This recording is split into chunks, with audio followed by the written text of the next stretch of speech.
It is May the 8th, 2026. I am at Joel Pearl, thejoelpearl.com on Blue Sky, and it's time to get in the weeds. A fabulous Friday, a phenomenally loud Friday. If you thought Wednesday was bad, you'll hear the construction right now. Jeremy Lambert is here. Yeah, I can He's actually hear it today. I couldn't hear it that much on Wednesday, They are but I can definitely hear outside. it today. They're outside the door today. They are Yeah. literally on our floor. They were a few floors up on Wednesday, and they've been coming progressively down. They started, one spot, and here they are. They are outside of our door. They literally started us because we are the first unit. So, yeah, luckily this particular where I'm at now, the office is as far from the actual door and hallway as possible. So you'd think it would be okay. Nah, it's loud as fuck. We're a minute in. I'm sorry. I'm dropping F bombs because I'm also Yeah, on like 4.5 jeez. hours of sleep. I'm sorry, but I'm here. Hi. Oh, 4.5 hours. I don't want to hear it. I don't Oh, want to. stop it. I don't want to hear no complaining about sleep. I was up till 2 o'clock last night, uh, watching sports as usual, and then talking about sports with the great Sammer afterwards. And then I woke up with a giant headache. But we're here. We're ready to do this. Uh, how are you, Joel? I'm here. I mean, Okay. I'm glad that you didn't have to pound the streets last night. So that's. Nah, I'm a little bit concerned because, I know you had to battle uh, back, didn't you? well, I mean, we were down one at the half, and then we fell behind by like six, maybe early in the third, and like whatever. Like we're clearly a better team than the Lakers, especially if they don't have Luca. So it's fine. I'm concerned. I'm not concerned about like necessarily this series. I'm concerned that things have been too easy for both of my like both between both teams. We're 12-0. I've not had to deal with a loss yet. My wife has not had to deal with a loss yet. I'm a little concerned of like when that loss actually comes. But like I was talking to Samra last night, of the losses get bad. Um, the losses are bad when like we fall behind. Like right now, both teams are up 2-0 in the second round. So let's say we lose game three. It's like, okay, well, we're still up 2-1 in the series. Now we lose game four. Then it becomes, okay, well, now it's time to walk the streets type of thing. Because now we're going to blow a 2-0 lead and it's just over. So like right now, I'm kind of okay, but it's only gonna get tougher from here. Like it'd be sweet if they both just went 16-0, and I could just cruise on through here. But that's highly unlikely. A couple of questions here. Dealer saying, what do you think of the crash out Lakers at the end of the game? The referees were terrible last night. I thought they were terrible both ways, honestly. Like I didn't think they were good on either side. I thought they missed calls on us. I thought they missed calls on the Lakers. It leaned slightly more towards OKC, but then they went to like video reviews on stuff, and all of those went against OKC. So I thought the refs were god awful last night on both ways. I can definitely see, especially because the Lakers lost, how they would argue more that they were against them. So I can see that.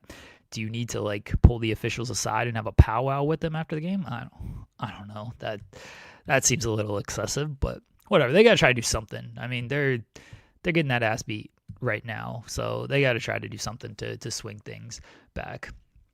And was the rest bad, or is it overblown? Nah, they were bad last night. They were terrible last night. It's going to be overblown because there's already an agenda against OKC and how everyone thinks the referees are biased against biased or biased for the small town of Oklahoma City over the Los Angeles Lakers. So it's already going to be bad because of that. And but they weren't good last night either. Like watching the game, as I mean, obviously I'm a Thunder fan, but I will fully admit that we got some good calls for us, but we also got some calls that probably shouldn't have gone for us. And it wasn't like a great game to watch. Like it felt like there was a review every 5 seconds. The refs were terrible last night. Did you know that in the city of Los Angeles, there's 3.8 million people, and in the tiny town of Oklahoma City, there are less than 1 million. Yeah, I mean that's not surprising. It's always very funny when people are like, "Oh, they're biased for OKC. They want OKC to win so bad." It's like, really? Like they want the small town of Oklahoma City, led by a Canadian, to win over Los Angeles, led by LeBron James? Like that's who the NBA is rigging games for? It's such a stupid argument. Like we can just admit that the referees are bad and there's no like bias or rigging games. Like they're terrible, and they were terrible last night. Like it wasn't a great game to watch from that perspective. I thought they missed calls both way. I think OKC benefited a little bit more, honestly, but people think we benefit more anyway because we play physical defense and nobody else plays physical defense, or when they try, they're not as good at it, and so people get mad about things. So, yeah, whatever. People are going to keep complaining because we're going to keep winning because we're honestly better than most teams. That's why we're the defending champions and won the most games in the league over the past 2 years, including this year. Like, people complain about winners. They'll find something to complain about when their team keeps getting beat by the best team in the league. And if we lose, then all right, you know, everyone will see they can't win without the referee whistle. It's either way, it's going to be they win because of the refs or they lose because the refs didn't help them out. That's going to be the whole argument. God for seriously? Oh man, right as you started talking. Yeah, they're on me now. They right as you started talking. What's funny is like you're saying this as a fan of a team that is winning, and it's hard to, but it's hard to argue with the point because it's true. I make the reference all the time. Gary Bettman's worst NHL Stanley Cup final was the Sens and the Ducks in 2007. He hated that more than I hate this sound coming from my hallways right now. He hated it so much because there was zero revenue to be made from that particular game. Is there a world where LA would be making more for the NBA than the Oklahoma City Thunder? Absolutely. But, every single world you ever want to live in. Exactly. But like there might be one. I mean, we've learned from certain shows that, you know, there could be one. But like God forbid a good team play good ball. But obviously it always comes down to the ref because everyone wants to come down on the one person who makes the final call. But meanwhile, like if the team's playing well, it's those little moments where the referees get involved and the play has to stop and the flow is done, that's where the bigger conversations start, right? Where, you know, a referee steps in and suddenly we're not playing basketball, we're trying to play semantics. I love that Phil. I assume it's Phil. I'm not gonna assume. I know it's Phil. You think Reg is up at this hour? Yeah. Bless. Reg wouldn't be up, and Phil, known LeBron hater, Phil is laughing at LeBron. No, I've taken when Corbin was on our show, Bishop Dyer, and Kansas City. Everybody complained about the Chiefs of like, oh, they get all the calls because they win, and then the Chiefs lose, and it's like, see, this is what happens when they don't get any calls and everything. And I take the Corbin approach, like, yeah, good, keep giving us these calls. Like, sorry that the referees seem to favor us. Maybe you should pay them more out here. Like, you know, if that's gonna be your complaint, then fine, because you can't change these people's minds, right? Like the people who have decided that OKC gets all the calls or Shea is a flopper and a foul baiter, like you can't argue with them of like, no, see, everyone does this, or you found a 30-second highlight in a 48-minute game. What happened in the other 7.5 minutes? You know, like, was he flopping and flailing those and you only found 30 seconds in a 48-minute game? It's very stupid to try to argue against these people because they don't care, and they you're not going to change their mind. So it's like, yeah, sure, Shea flops, Shea sells calls, we get the benefit of the whistle, fine, those banners hang forever. It's also part of the game now. Like it is. There is like it's been part of the game. Well, yeah, but I mean, more. I don't know. I can't really argue more than ever. But like, it is. It's always a standout of the game. But it's maybe more picked apart now than it's. It's more picked apart because of social media. Like That's fair. Yeah. if social media existed in the LeBron, or well, not LeBron, because LeBron got called out for all this stuff, and James Harden got called out for all this stuff. But if social media was a part of the Jordan and the Kobe days, people would see it then. But now, because Jordan and Kobe are revered legends, as they should be, all their highlights are the great stuff that they did, again, as it should be. But if it was the middle of the league, Utah, well, I don't know if Utah has internet. That's me channeling my inner Michael Thompson, because he hates Utah, and it's very funny.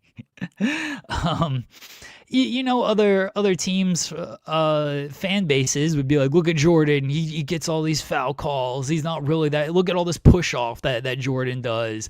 And the same thing with Kobe. All these other fan bases like, oh, you can't touch Kobe, he gets such a great whistle, and look at all the flopping and the flailing and the selling of the call that he does. It would be the same thing. Why? Because Jordan was beating that ass and Kobe was beating that ass, just like Shea is right now. And so that's why people are mad. People hate winners.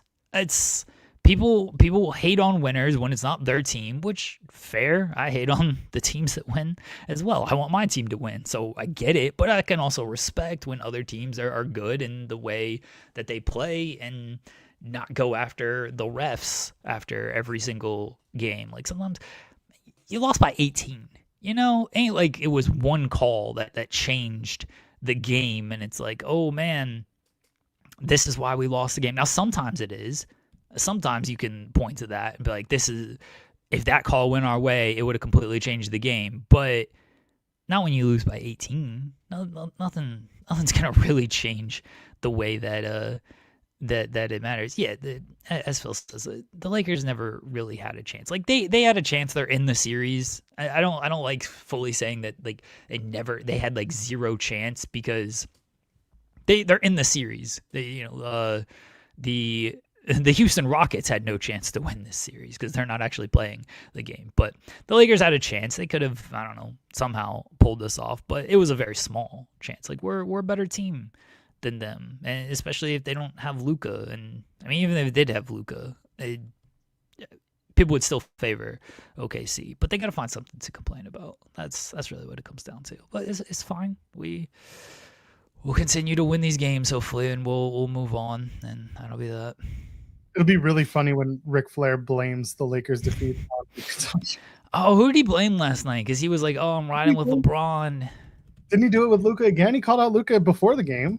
Yeah, he called out Luka before the game, but he was like, oh, I'm riding with the king. Like, they're gonna take this one. Yeah, with or without Luka, I'm so confident that King James will prevail tonight. How'd that work? You can sit on the sidelines or be in the game. Woo, well. Every reply to that was like, maybe sit this one out, old man.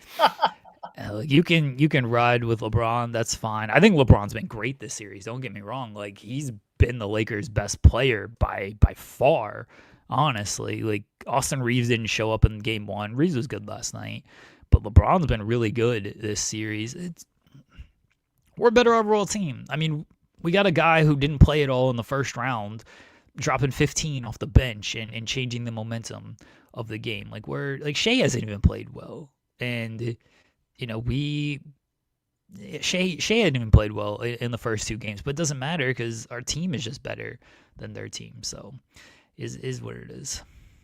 Izzy Dame. Thank you. Shout out to me, by the way. Did you see the thumbnail that I used for our Ric Flair conversation from the other day? No, I did not. Okay, hold on. I went deep for this. I'm gonna see if I can upload it. Hold on. I can just look at it. I mean, if you want to upload it to show it, that's fine. But look, this is ridiculous. I'm sorry for the construction. Oh, I see it. Yeah, that's good. Yeah. That's good. Yeah, found an old school Ric Flair wearing a Lakers jacket, holding the NWA World Title. Yeah, back in the JCP days. I was like, we're doing it. Real quickly, I mean, we can keep talking about basketball. I'll talk about basketball all the time. I mean, I'm trying to make up for my my Monday performance. I'm waiting for you to praise the Raptors here for trying in these games. Yeah, right. They're gonna claw back. They're gonna win. It's fine. But I do have a banner that I'm like very proud of, so okay. I want to display it. Hang your banner. You can find me in WWE Club, overpriced stubs, we wellness test, not doing any drugs. I'm not into having sex. WWE is what I love, so come give me a hug. Fuck AEW. Very proud of my lyrical genius there. So everyone praise me for my 50 Cent. I'm fucking better than Joe Hendry with his parody songs. Get out of here. Low bar. This is all right. They're right. They're like in my office at this point. Leave a thumbs up for my sanity, please. Just go ahead. It's been a long day. I can't even get there. There we go. I got fireworks. Good enough. Leave a thumbs up because this is what I get to contend with all day, all week. This is what I'm dealing with. It's construction. It's in my building. And while you're at it, you can also go ahead and subscribe to the channel. We're here 5 days a week. Some combination of me, Jeremy, SD3, doing this show Monday to Friday, 10 a.m. Eastern. This is a morning show. This is the format you get. Sometimes there's construction. I apologize. And if not that, the spotlight was last night with Jeremy and Jensen. And of course, coexisting with Rob and Maggie today on Fridays and JPJ and Collins on the weekends doing coast to coast, usually on Sundays, I believe. So go check them out. Fantastic contributors, fantastic talkers, people who love to do these shows and talk about wrestling with you. So there you go. And also donate a super chat. Any amount, get your question or your statement read on the air. We always appreciate it because we are self-funded. We are self-sufficient, but we are self-funded. Therefore, help us out. There where we can pay the people I just mentioned that do shows and they would like to be paid. That is usually a nice thing to offer. What would Club ITW offer? Hand jobs. I don't know. Christ. I quit. Joel Pearl happy endings. Joel Pearl fine endings. I don't know. At the end, it's just like, you finished? That's fine. What is wrong with you? Can't take it anywhere. Jesus Christ. Oh, God. Club ITW would have, I don't know, it's like if I opened the members tab and I just gave you guys like 5-minute early access to the videos we drop anyway. Stand in line to get hit in the face with a fridge. Louie and I are on the same page, and that's always scary when we're on the same page. Yeah. You two would be best friends if you lived any closer to each other. It's kind of Louis was a coward because his car broke down when he was supposed to come right. to the Schmitty a couple of years ago. Louis, are you going to Paulcade? That's in Indiana. I think I'm going to this show. I gotta see Steve and Sean team up and get murdered in about a month from now. So if you're going to this, I'm like 90% certain that I'm going to this. We're gonna have Steve on the seriously. We're gonna have Steve on the show eventually to talk That's about. Unfortunate. I told him, you know, you're doing the show now, and he's like, absolutely, brother. So he's doing the rounds right now. I think he did late night Grand. He's doing all the D level celebrities to get to us up the top of the D. Since you want to make hand job references, where is it? In Arena? Yeah, it's in Indiana. I don't know. It's like 5 hours away from me. I'll tell you where it's at. Hold on. I'm enjoying this new StreamYard thing where if you click a comment, it shows that you actually clicked it. Like yeah. I've noticed that. Yeah. It's Jeffersonville, Louis. It's June 27th. I assume the Jeffersonville Stadium in Indiana. I have no idea. Is that the day before Slamversary? It's the same day as Night of Champions. And then it's, the day before Slamversary. Yeah, Slamversary or Night of Champions is the 27th. Yeah. So it's the same day as, that's a busy weekend. So it's the same day as Night of Champions. And then, a day before Slamversary and Forbidden Door. And I was like, I was like, I want to go, and I am going to go, but I'm just super annoyed that like it's the same day as Night of Champions. I was like, oh well. This is one of those instances, though. It's a 5-hour drive from me. I don't want to hear any complaints about 4.5, 5-hour drive. Like, you guys get on this. Ottawa. Yeah, that's just like Toronto to Ottawa. You can do it. Yeah, get on this, everybody. So yeah, it's a busy weekend. And typically, this is where I go like, oh, I don't want to, shirk my responsibilities is covering these shows and everything, but that's what I always do. Is I'm like, oh no, there's shows to cover. I won't do something for myself and go to this. They did for this. I'm like, I don't care about this Night of Champions show. We have people that can cover this. I'll be around on Sunday. I'll be helping out with everything on Sunday. Like I can. Sunday's gonna be a long day. Like I can take time for myself and go see my friends wrestle, and hopefully my wife's able to come with me as well, and so we could just have a I don't know if it's a nice day, because we're gonna be in Jeffersonville, Indiana, but we can have a day of going to, but we can have a day of going to the show and seeing Sean and Steve, and hopefully they don't die too. Or maybe hopefully they do. No. So yeah, I do plan on going. Like I do plan on attending and supporting my friends. I think Cole's going to be there as well. He might try to beat me up at the show, which is fine. So yeah, I plan on going. Also, it's in support of a good, really right away. It's in support of a good cause because it does benefit Mispits and Friends Rescue. So you are benefiting if you're in attendance and you're making a donation. So it's worth it.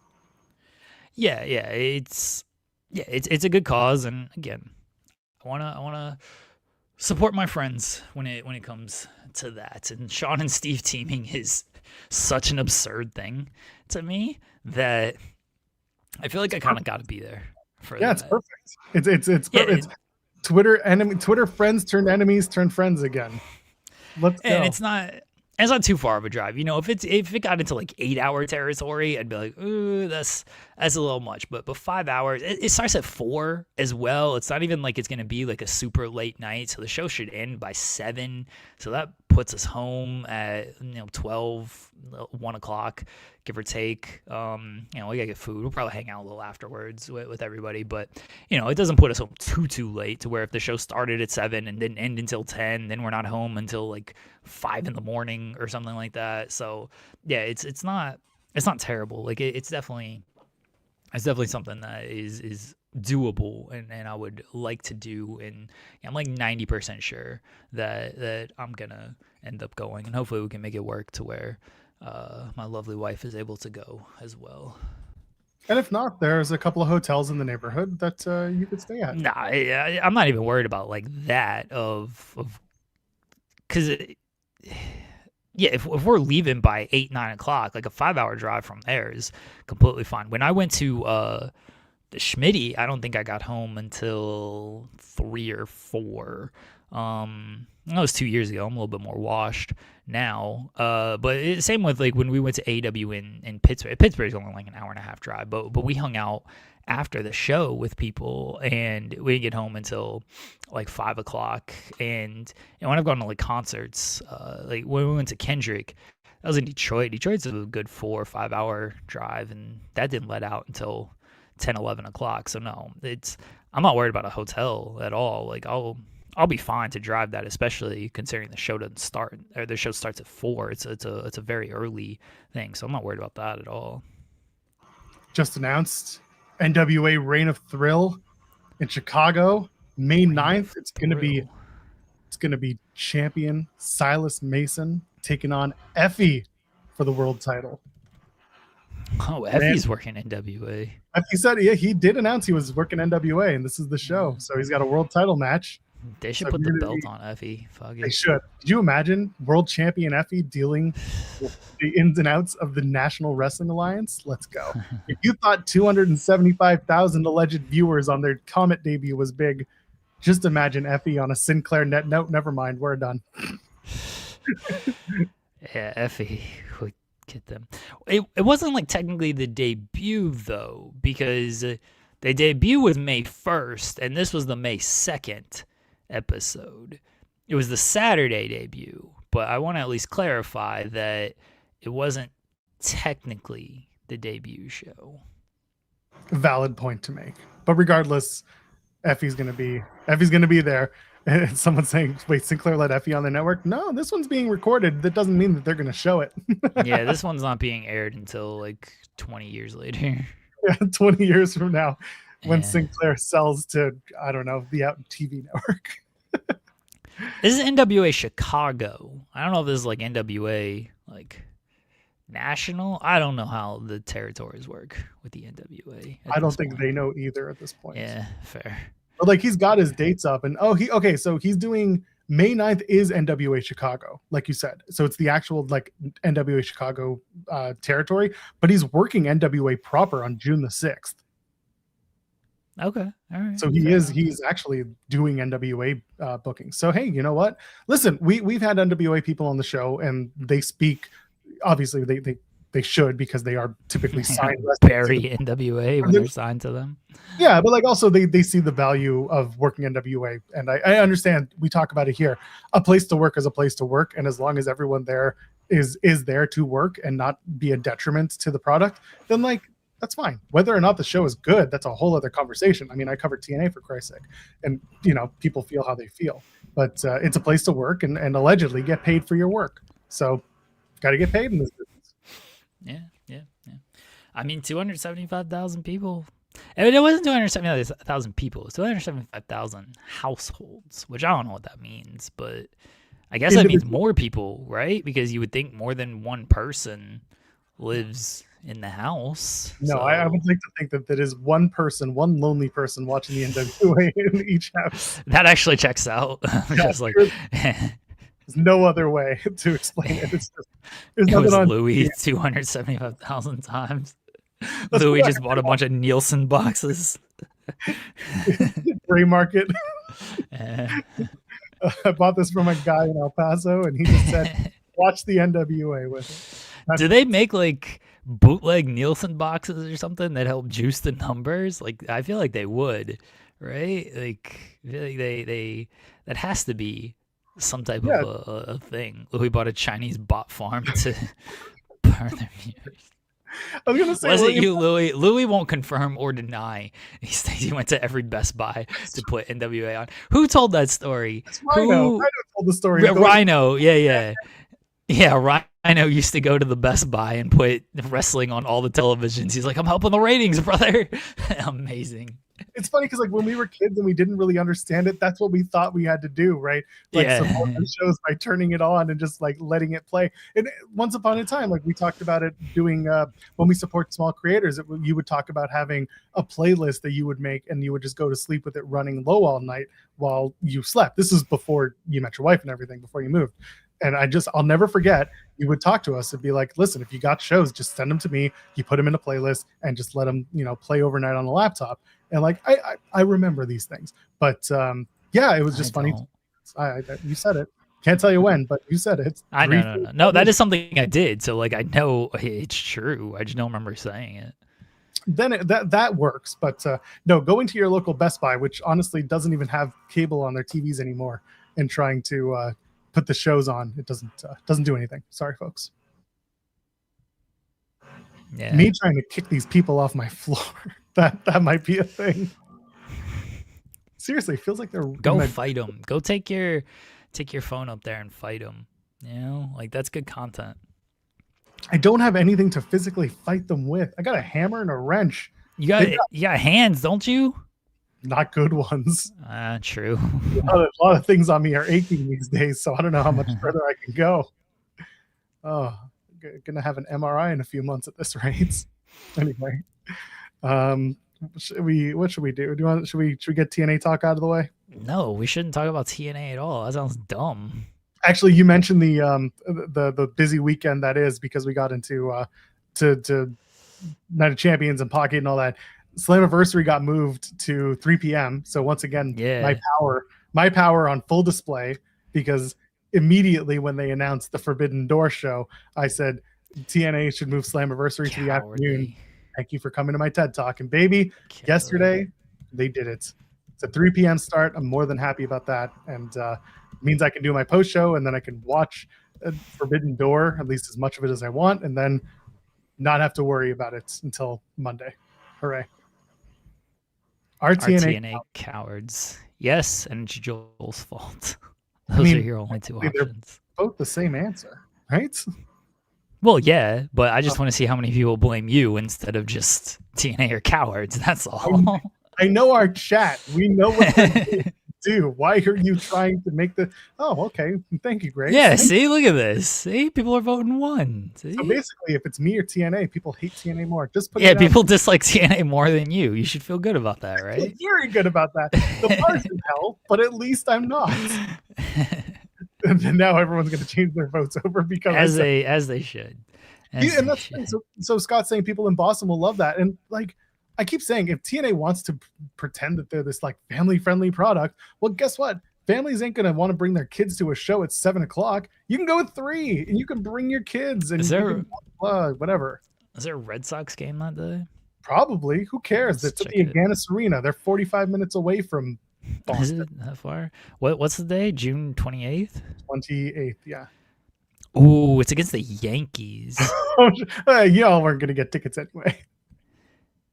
It's 7. It's a night game. Oh, even better. Yankees. So actually moving it seems like it's a little bit better. Honestly. And I guarantee you, if they're smart, and they're not, hey, TNA, if you're watching, I know some of you do watch this show for some reason, that's your PR line. Tell Carlos, call him, text him, email him, literally do all of those things because you know he's only going to look at one, and let him use it as his message should be, oh, we found out that there is a baseball game that night. Don't mention AEW. And then they look stupid for even booking this venue at that time anyway, of like, yeah, we were going to run against the Red Sox Yankees game. Mitigate the stupidity. Mitigate your stupidity, because people, listen, if you want to be number 2, you're going to run earlier in the day. No, you're running from number 2. Just admit it. It's fine. You did it. You made your bed. Now lie in it.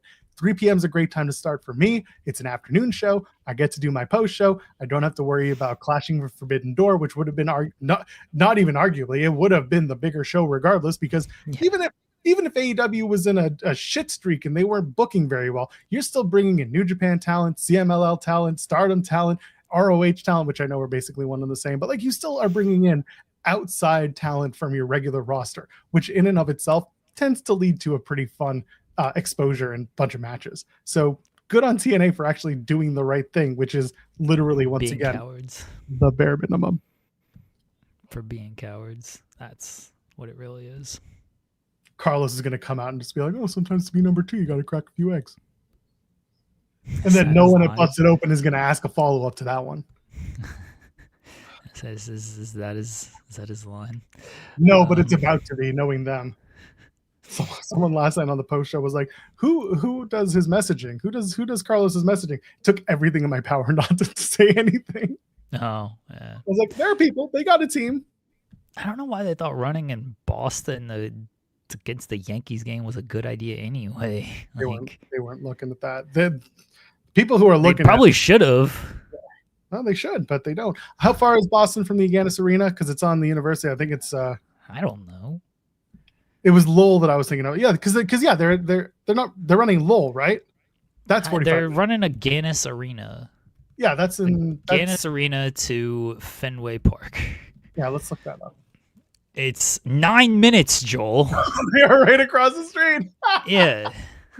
That's even better. What am I thinking of? What show was it that was in the no idea. Where was Bound for Glory?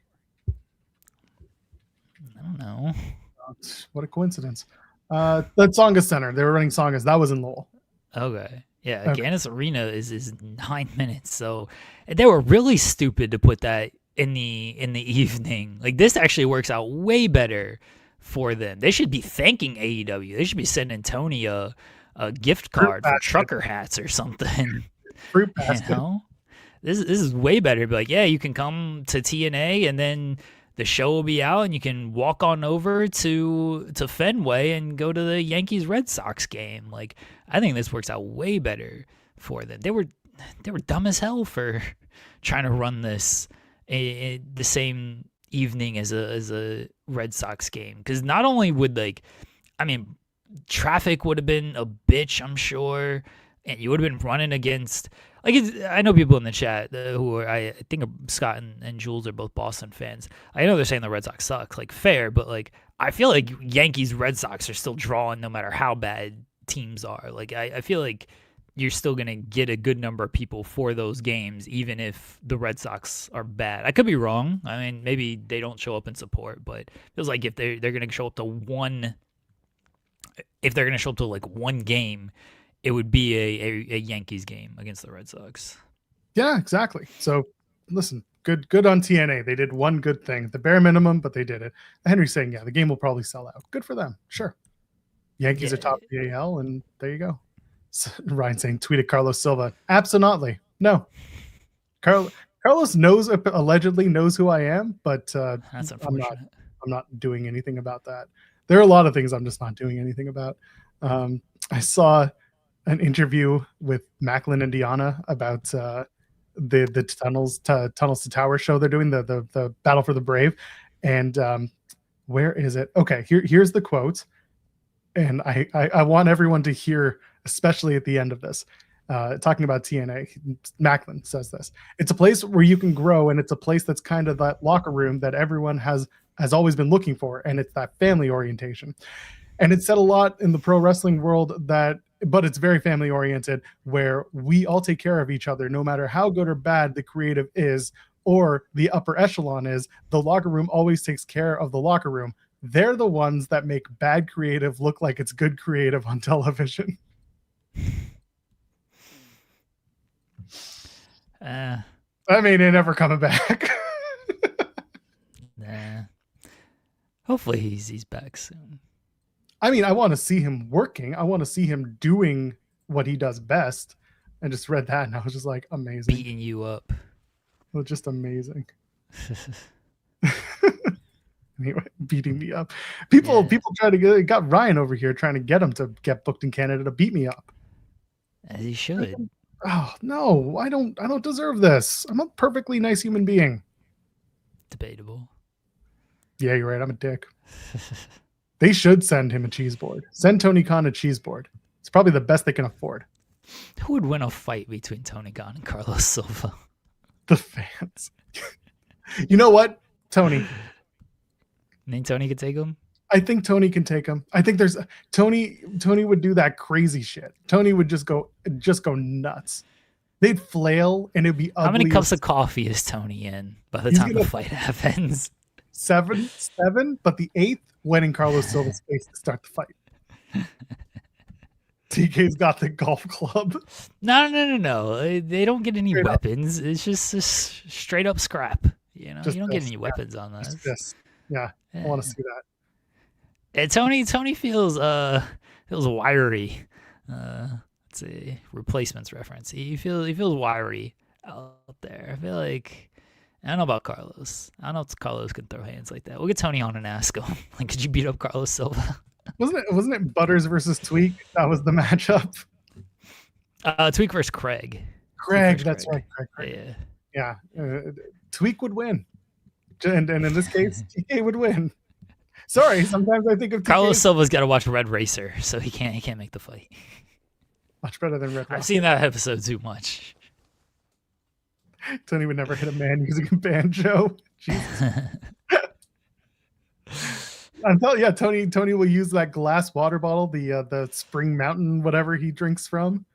Yeah, he'd use one of those. Nah, you don't get a weapon. You just but eventually someone just no. There's a bottle and it's over. Nah, it's like a cage fight. Like you don't get cage any fight. weapons. Jesus. Yeah. Oh my god. Yeah, it's a cage fight. You don't get to bring any weapons into the cage. Okay. Yeah, it's like kind of an MMA fight, sort of, but it's not like schoolyard rules out here, you know? I only care about this fight if Carlos is wearing the trucker hat and Tony is wearing Tony Storm's hat from that World's End press conference. No, like that's fine. Like it's a street fight, but you don't get any weapons in this because then, like, if Carlos has a gun, then he's winning. You know, like you can't do that. It's got to be, it's got to be within legalities here. We can't have just people showing up with weapons. No, not Fight Club rules, anything like that. It's straight hands brother. Straight hands. Just gonna be Fight Club rules. I'm pretty sure straight hands. They didn't have any weapons. It's been a while since I've read that book. I did read that book actually. It's been a while since I've read that book and seen that movie. But no, we're only throwing straight hands here. We're not. I don't know, Mike. I've never been in a street fight, but why wouldn't somebody have a gun at a street fight? You know, like pulling out a knife. I feel like knives are used at like street fights. But if Carlos has like a knife on him, none of that. It's just we're throwing hands. That's all we're doing. He's got a knife in the hat. The hat is a knife. The brim of the hat is actually reshaped to be a knife. Do you think like Carlos knows any like takedowns or anything? Because like that's underrated in like street fights. Have you seen that man talk? He can't take down with his words. You think he can take down with his fists? Come on. I don't know. Maybe. I've watched Tony Khan say shit. You know what? He'll talk Carlos into submission, if anything. Okay. If Tony wins one thing, he's gonna win by talking until Carlos Silva's like, I give up. I can't do this anymore. You're number 2. It's over. And Tony will keep going. He'll give you the whole oral history of TNA before Carlos even knows what year it is. Yeah, he will. Yeah. They should do like a TNA trivia contest to see who gets ownership of the company. Tony won. And Tony would smoke him in that. Tony was there before Carlos even thought about being hired for the job. Yeah, Tony would destroy Carlos in some type of TNA quiz. That'd be another question we ask Tony. Is like, could you beat Carlos Silva in a TNA quiz bowl? It works. It works specifically because we're not asking him to talk down about Carlos. Yeah, it's just you think you could beat him? Because I feel like he won't answer like the fight question, even though it's a fun question. But I think he may answer like the quiz bowl question. So partner promo punch in the face: William Patrick Corgan, Nick Khan, and Carlos Silva. Oh man, that would. I don't know how Tony would answer that. He'd probably partner. He'd partner with Corgan. They seem they got a decent relationship now after the whole national title. He'd promo with Nick Khan. Just, I feel like he'd want to out-talk Nick Khan, and he'd punch Carlos in the face. Number 2, right there. That would be my answer for Tony. Is he'd partner with Corgan, promo with Nick, and punch Carlos. I'm a fan of it. We'll see. Listen, one day he's going to be on this thing. Volib sends a super chat saying, one thing I'm convinced is every C-suite executive has a shitty Brazilian. That's true. Yeah, I believe this. One of these dudes is turning into that. It didn't start with, but Zuckerberg was one of the more recent ones, and he was going to train for a fight, and he had a whole setup. He's going to fight Elon or something, wasn't he? Yeah, that was like a long time ago. But that was a terrible idea. Yeah. I'm glad we didn't do it. That stuff sucks. It does suck. Listen, just spend your money properly, not on shitty Brazilian jiu-jitsu trainers. Unless you're going to hire, I don't know, Filthy Tom or what's his face, Josh Barnett. Yeah. Otherwise, yeah. I mean, there are good ones too. There are other good ones, but there's 2 that people will know right away. Elon chickened out. That doesn't surprise me. He tends to work with people who chicken out. Oh, it's Friday, not Tuesday. My bad. Anyway, let's move on, shall we? Tony has Kota Ibushi as a trainer. I'm all in on Tony. You know what? I get it. You think Tony's ever thrown a punch in his life? Yes, I would believe that he has. Yeah, I would believe. Listen, I know that he's a dorky kid, a dorky guy. I shouldn't say kid because he's a little bit older than we are, but I can believe it. Listen, we've all done it at one point in our lives, like some form or fashion. You haven't thrown a punch? I don't know. No, I have. Yeah. I don't know if Tony has. But I don't think people would look at you and be like, "Oh, he fights," And it's not a bad thing. People look at me and they think that I fight, and I'm like, I don't fight. I don't like to Nobody fight. looks at you and thinks you fight. I'm a big dude. People used to think that like he's gonna fight. Yeah. And then people will be like, no, he's a teddy bear. And I'm like, yeah, that's the answer. I'm a teddy bear.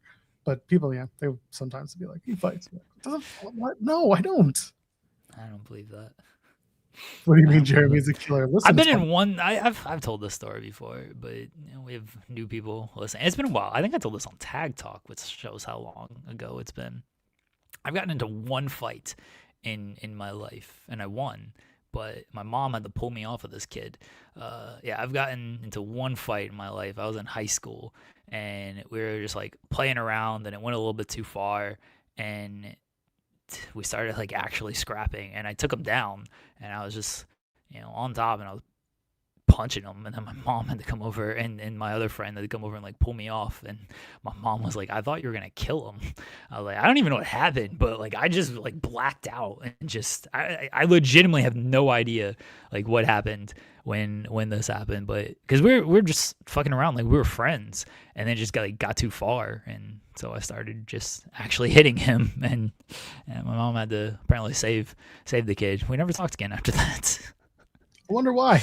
Never saw him again. Well, it was I when we first moved to North Carolina, I lived in these apartments because we were waiting for our house to get ready when my dad got a new job, and it was our last day at the apartments before it was like moving day effectively, and so we were just at the apartments, and again we were just playing around and went too far. But I never saw him again because we moved into a house that was like miles away, and he was still at the apartments, and so we never like crossed paths again after that. So that's the only fight I've ever been in my life, and I'd like to keep it that way. I don't want to like fight anybody. That's not me. But if I can, I'm going for a takedown immediately. I ain't trying to like throw hands with anybody. I'm throwing leg kicks and going for a takedown because nobody expects that, hit him with a nice good leg kick and then just shoot on him, take him down, put him in a arm triangle, and let that be that. Fight over, hopefully. Zeno Hour saying that you and I should learn Brazilian Jiu-Jitsu so we can take on La Greca and Bully Ray in a 2-on-2 cage fight. Listen, time alone is going to take care of that before we have to do it, so let's just leave it alone, shall we? Leave them alone. Yeah. I've never done jiu-jitsu. I used to watch like training videos and stuff. I used to do a little bit of kickboxing. That's why I would throw leg kicks, because I feel like no one would expect that. But that's about it. Now the most I do is just plank. That's the biggest thing that I do. There's a Brazilian jiu-jitsu place near my place, and we pass by it every day. And my kid's like, "When can I do it?" I'm like, "Kid, you're 4. What are you talking about?" These kids are like, "Start them early." Well, that's the thing. So apparently, you can start them as early as like 5. But my kid's not exactly the "I'm going to listen to the teacher" type of kid. So right. he's good at listening. He can lock in, but not for that. I've seen him do like gymnastics and stuff like that, and I'm like, "Hey, you ain't paying attention to this shit." Yeah, there's a jiu-jitsu place not too far from us that I always think about, like, oh, that'd be cool, and then like I don't have the fucking time to do this. I'm also damn near 40, and I'm just like I'm already way too sore. I feel like trying to do any of this would just completely wreck me on all of this. So I feel like it's just too late in the game for me at this point, so that's why I'm good on my planking, and I do a little other like resistant band kind of workouts, and that's that. So I feel good about that, and I wake up sore just off of doing those things. And I'm good. But I always thought about just like, considering I drive by it nearly every day, I'm like, I actually like kind of want to do this, but I'm too old and just have too many kids. Now you want the kids to fight for your love. They should be the ones fighting for a cause. They don't have to really like fight for that. That's fine. They gotta fight for me. Like, that's what I'm saying. Yeah, you guys go fight. You send them out there. Remember when Black Friday used to be all about waiting in line and dodging, all the big lines so that you can get what you want? That needs to come back, and your kids need to. They need to be the reason for the season at Black Friday. They're the ones getting all the TVs. They're fighting people to get the boxes and stuff. Is Black Friday like a thing like that at this point? Like still? No, like do people? Okay. Black Friday, much like the NWA, is sitting in that armchair at your house all alone, trying to get the best deal because no one loves you. I don't know. I never got into like the Black Friday gimmick and going out. I think I probably went one time with my grandma. Because my grandma loved that stuff, but I certainly wasn't gonna like fight people on that. I was like, sure, whatever. You take this. The only like bad holiday, not like bad holiday, but day after Christmas is like a busy time because everybody wants to go like return their stuff, and then Christmas stuff is on sale. That's we went out one time then, and that was a hellhole. I'm like, never again am I doing this. Louis in the chat saying it's just started Jewish MMA school, jiu-jitsu. That's how you know that you don't have many Jewish friends, because we've all made that joke. Yeah. We have all made that joke. In fact, I was part of a youth group, like a Jewish youth group in my younger days called United Synagogue Youth, USY. It was whatever, part of my upbringing. And like, you bet that people wore shirts that was like, I know jiu-jitsu. And, it was always one of those silly, like, ha ha ha, It's not funny when you're in your 30s, but it's funny when you're a teenager. I mean, not funny when you're a teenager. People are just dumb. Joel doesn't want his kid dodging fridge doors. That's right. I want to keep him dumb and nimble so I can just right to the face. It's okay. Have you seen? No one's seen my kid's head. You have. He's got a big head. He can deal with losing a few IQ points here and there. Well, you keep hitting him with the fridge door, and he'll be fine. Yeah, it works. He'll lose those IQ points. Okay. Eventually he's going to be good. Synagogue U. No, it wasn't Synagogue U. Synagogue U. I'll synagogue you. Anyway, John Cena's going to show up on Saturday. Is he? Oh, yeah. And he's got a big earth-shattering, foundational, moving, earth tectonic plate, earthquaking announcement for WWE that's going to shake the core from the bottom feeders all the way up to the champions and legends. And anyway, he said a lot of words yesterday in that video. Yeah, and that wasn't really registered, but he's out here wearing his black respect hat and his black t-shirt as if he doesn't have a bunch of shirts coming out for this particular event that he's showing up for. And he's going to make this big announcement. And WrestleVotes over on Fightful Select last night dropped it that as most people have anticipated and figured, the internal belief is that it is in fact Club WWE. So all the things John Cena said leading up to this about like, I'm going to be part of this new thing, and I'm going to be in this whole thing, and I'm going to be in a new different way. It's going to be me there, but it's not going to be I'm not going to be wrestling, but I'm going to be there, and it's totally different. I'm like, yeah, okay, he's the ambassador for Club WWE. That looks to be what it is. Cena gonna announce that he is pregnant. Good. I thought about that. You know pregnant? What? He's gonna come out there and just be like, "Congratulations, everybody! Bianca's not the only one." He just rips open his jacket and starts rubbing his belly. It was always obvious that it was gonna be Club WWE. Like he basically. There's some people who are like, what if it's Mania? What if it's Rumble? Because the prevailing idea right now is that Rumble's going to be in Miami, which is down the road from Tampa Bay, which not really down the road, but in the same state as Florida, as Tampa. I feel like you got to give him something more than Club WWE, but I don't expect them to give them anything more than Club WWE. Like that was always what it's going to be, because this was like, that was his original tease, is like, oh, I'm going to do something great for the Club WWE stuff. It's like, okay, cool. Some people will be super excited about this. Certainly not most people here, because like I don't care about this kind of, like, I'm not going to join, so it doesn't mean anything to me. But I try to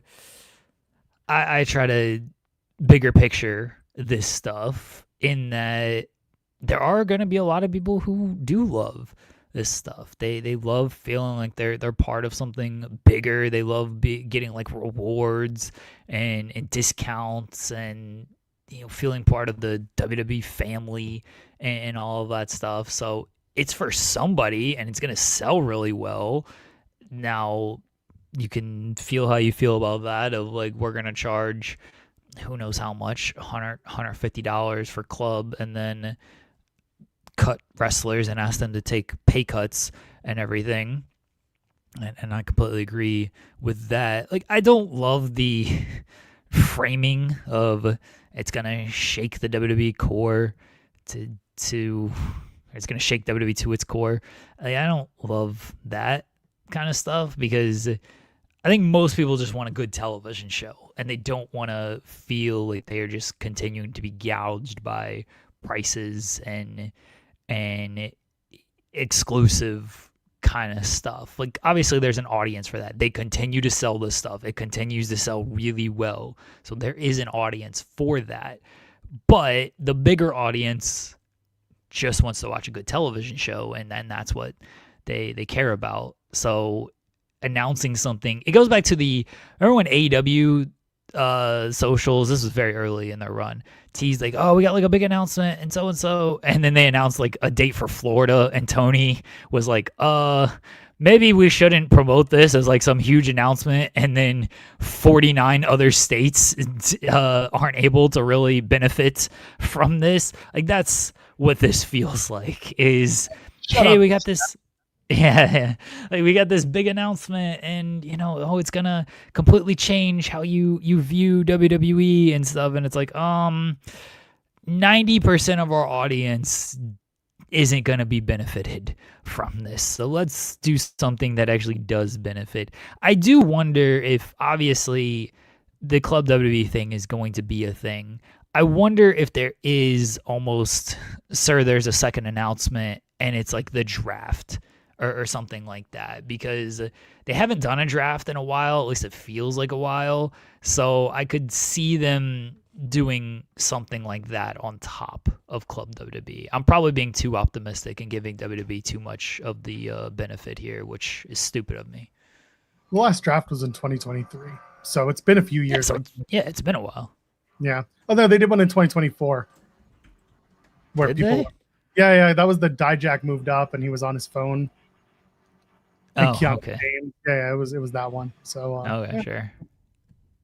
Yeah, so that's still been a couple of years. Like, I was gonna say, I didn't think they had one last year. Oh, it's still been a few years.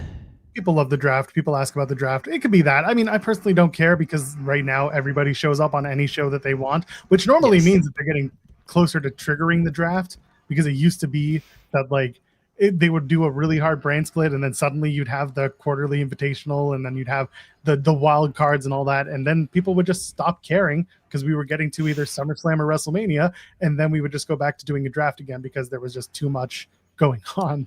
That that was it. I could see, listen, if they're going to do a secondary one, I could see it being that, but also I think they might just do the Club WWE announcement, and then if people boo, they boo. Guess what? They're still going to pay, and that's all. Yeah, I agree. Like, I'm not expecting a second announcement, because that would mean I have expectations for this whole thing, and I should not do that. But I could. Okay, I'm giving them too much of the benefit of the doubt here, which is very foolish of me. I do think it would probably be smart to kind of have a backup plan of, yeah, we're going to announce this thing, but we also will do something that benefits our television show, because that's what more people care about. Club WWE, they should put it in a box. That people would really love that. People would cheer for that. They should have Danhausen do the announcement.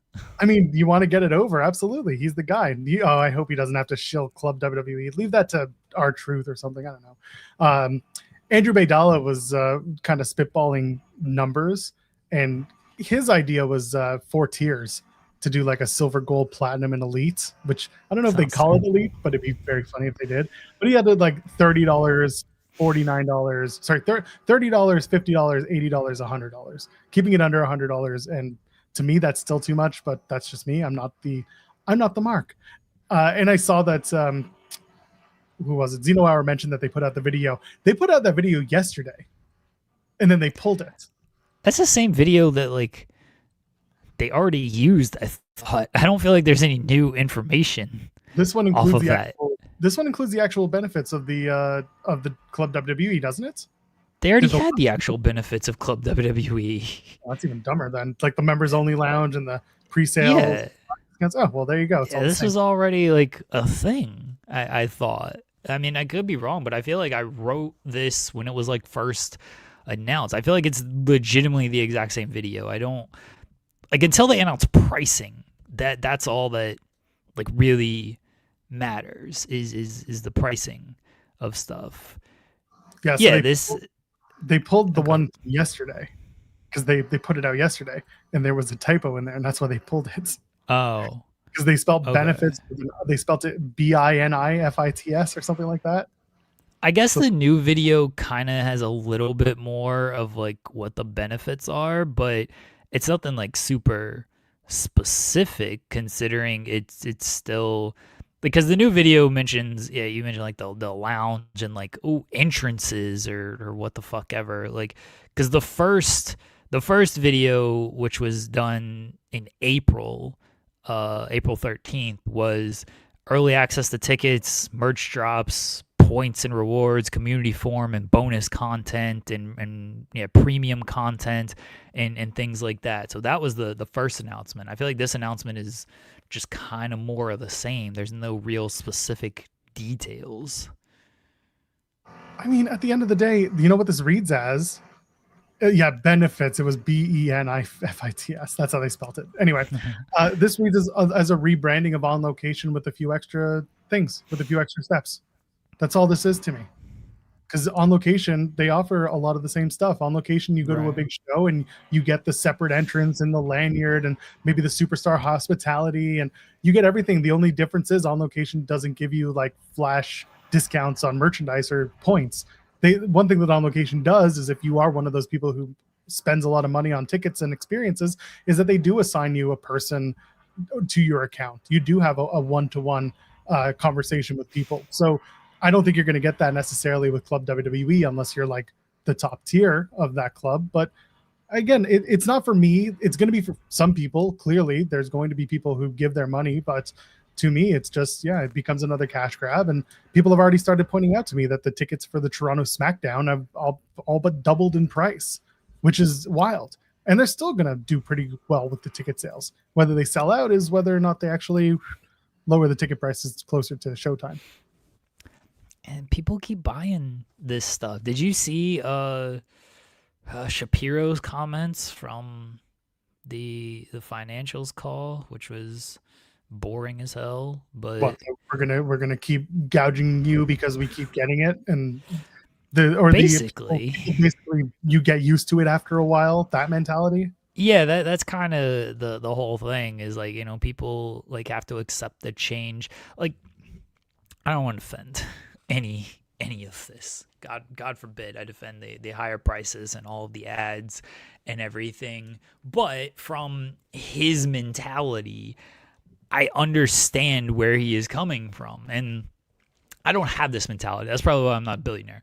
But I don't have this mentality of let me just take all your money and let me sell as much as I can sell. And I don't care what the vocal minority consumer wants, because clearly people are still tuning in. Clearly we're still doing record profits and all of this stuff. Like, and that's what they care about. But yeah, the gist of the quote was that, all of these companies have like ads. You go to a movie theater, you get 30 minutes of trailers. How much are tickets at the movie theaters now? How much are popcorn and candy at the movies now? It's like, well, yeah, this is why I don't go to the movies anymore, because this shit's way too expensive to go there. That's why I don't go to WWE events anymore, because this shit's way too expensive to do any of that. And he's like, people are going to complain about all the ads during sporting events, and the Dodgers just put an ad on Dodger Stadium, and that used to be like sacred, and now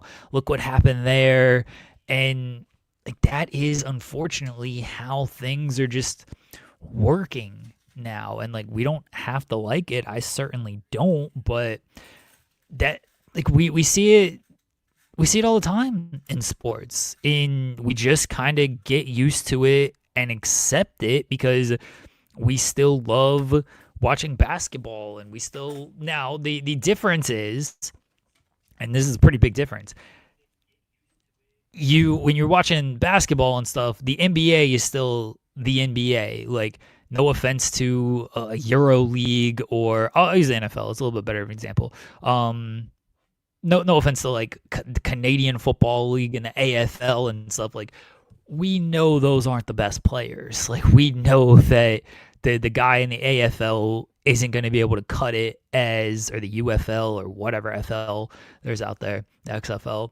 We know that those guys aren't going to be able to cut it as like an NFL quarterback or player. There's a select few, but like, you want to watch the best players, you're watching the NFL. And if you want to watch the NFL, you just got to deal with, like, there's ads on jerseys now. There's a commercial break every 2 minutes, and they're hawking everything during the games, but we want to watch the best teams play at the highest level, so we do it. Wrestling's a little bit different it's a different flavor for everybody. Like, a lot of people don't see WWE as the best wrestling. They might see it on the independent scene. They might see it in AEW. They might see it in TNA. So they'll watch other wrestling and not want to have to deal with all of these commercials. But there is still a very big portion of the audience that does just see WWE as like, this is the highest level here because it's the biggest, it's the most profile, and we just got to deal with these ads because we want to see the biggest stars. We want to see, even though wrestling is subjective and AEW is where the best wrestle, a lot of fans look at it like, we want to see the best wrestle because Roman Reigns is the best and CM Punk is the best and Cody Rhodes is the best. So that's who we want to see, and we just got to deal with the ads because of it. Like, we've become very accepting of that stuff in sports, and that's, again, Shapiro's point. And do I fully agree with it? No. Do I love it with WWE? Absolutely not. But I see where he is coming from as a billionaire who just cares about making money. And money they will make. Anyway, Club WWE coming to a wallet near you, I guess. Remember Moonsault? Remember when they did No. The word that we don't use because it gets us demonetized? The tokens? Right. Oh, yeah, I do. Yeah, remember that? Remember Cameo, when people would spend $500 for an Alexa Bliss cameo? At least those were more personal. Yeah. As you know, I was saying TKO's milking WWE because UFC is dragging them down. I mean, UFC. We talked about this on Wednesday too. That's the mentality, is that WWE is a profitable company. UFC has not been profitable. They use each other to balance each other out so that eventually they can either pump and dump or they can build both together again. Is UFC not profitable? I don't think it's profitable in the same way that it used to be, and therefore it's not as beneficial to TKO as WWE is, because they saw WWE as a potential to make more money. And they are, because they're, again, the commercialization of WWE has been part of their plan to make more money through WWE, and it's succeeding. We don't count. We don't get to say if it's good or bad, and we, from a fan's perspective, we can say it's good or bad. But from a business perspective and how much money is being made, unfortunately, we don't get to say it's good or bad because the money says otherwise. So for them, when the money is all they care about, they are doing exactly the thing that they need to do to make this a more profitable venture, more so than it already was when they picked it up. And that's what they're after. I mean, UFC revenue increased this past quarter. Like, I know there's the debts and everything that they're still working through, but I feel like UFC is still profitable. So maybe it's not profitability, it's more about working through the debts. And WWE is a venture through which they can work through those debts, which were created by and large by the UFC acquisition. Right. So that's where we're at. And then the WWE draft coming never. You think we're going to get a 2-night Rumble next year? Maybe, honestly. Like, it wouldn't shock me. I don't want it. I got to be honest, I don't. I mean, I understand that. So first of all, if the cards are going to be 2 hours or 3 hours, then I understand why they would make it 2 nights each. it's not from just a profitability, but also a presentational standpoint. But also like in the back, and I tweeted this out because actually, speaking of Andrew Baydalik, he was like, "What do you think? A warmer climate, two-night Rumble?" And I was like, "Great, a second night where the women's Rumble still won't be the main event." Because they'd main event with the women's Rumble. I don't think so. I think they'd sooner open up night 2 with the women's Rumble and have Roman Reigns in a world title match, or give you the first hour is going to be the women's Rumble on ESPN2. That's what I think. Nah, I think they would. I mean, maybe, honestly, but I would. I probably give too much of the benefit of the doubt, which is very stupid. You got to stop doing that, or else 10 I know. Call you out about it. I know, but I like to at least try to play devil's advocate on these things. I would hope. I realize that's dumb. I would hope they would, if they do a 2-night Rumble, that the Rumble match itself headlines each night. Good luck with that. I know. I realize that's stupid, but you'd be kind of just dumb not to do that. And I know the company's dumb. Night 1, it'll either be night 1, the main event is the Men's Royal Rumble, or night 2, the main event is the Men's Royal Rumble, and then night 1 is a WWE World Title match featuring either Cody or Roman, and the women will be relegated to either ESPN2 or just lower card, and they'll run one of the Rumbles on ESPN, 100%.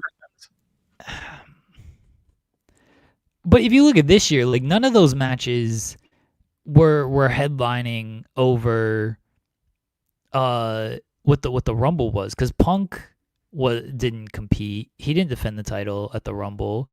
Drew McIntyre and Sami Zayn wasn't going to be a headlining match.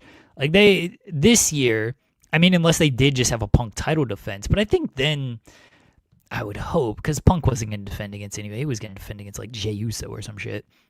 Like Punk probably would have been like, no, we shouldn't be headlining over the actual women's Rumble. But like this year didn't have an actual big enough title match to headline over a women's Rumble.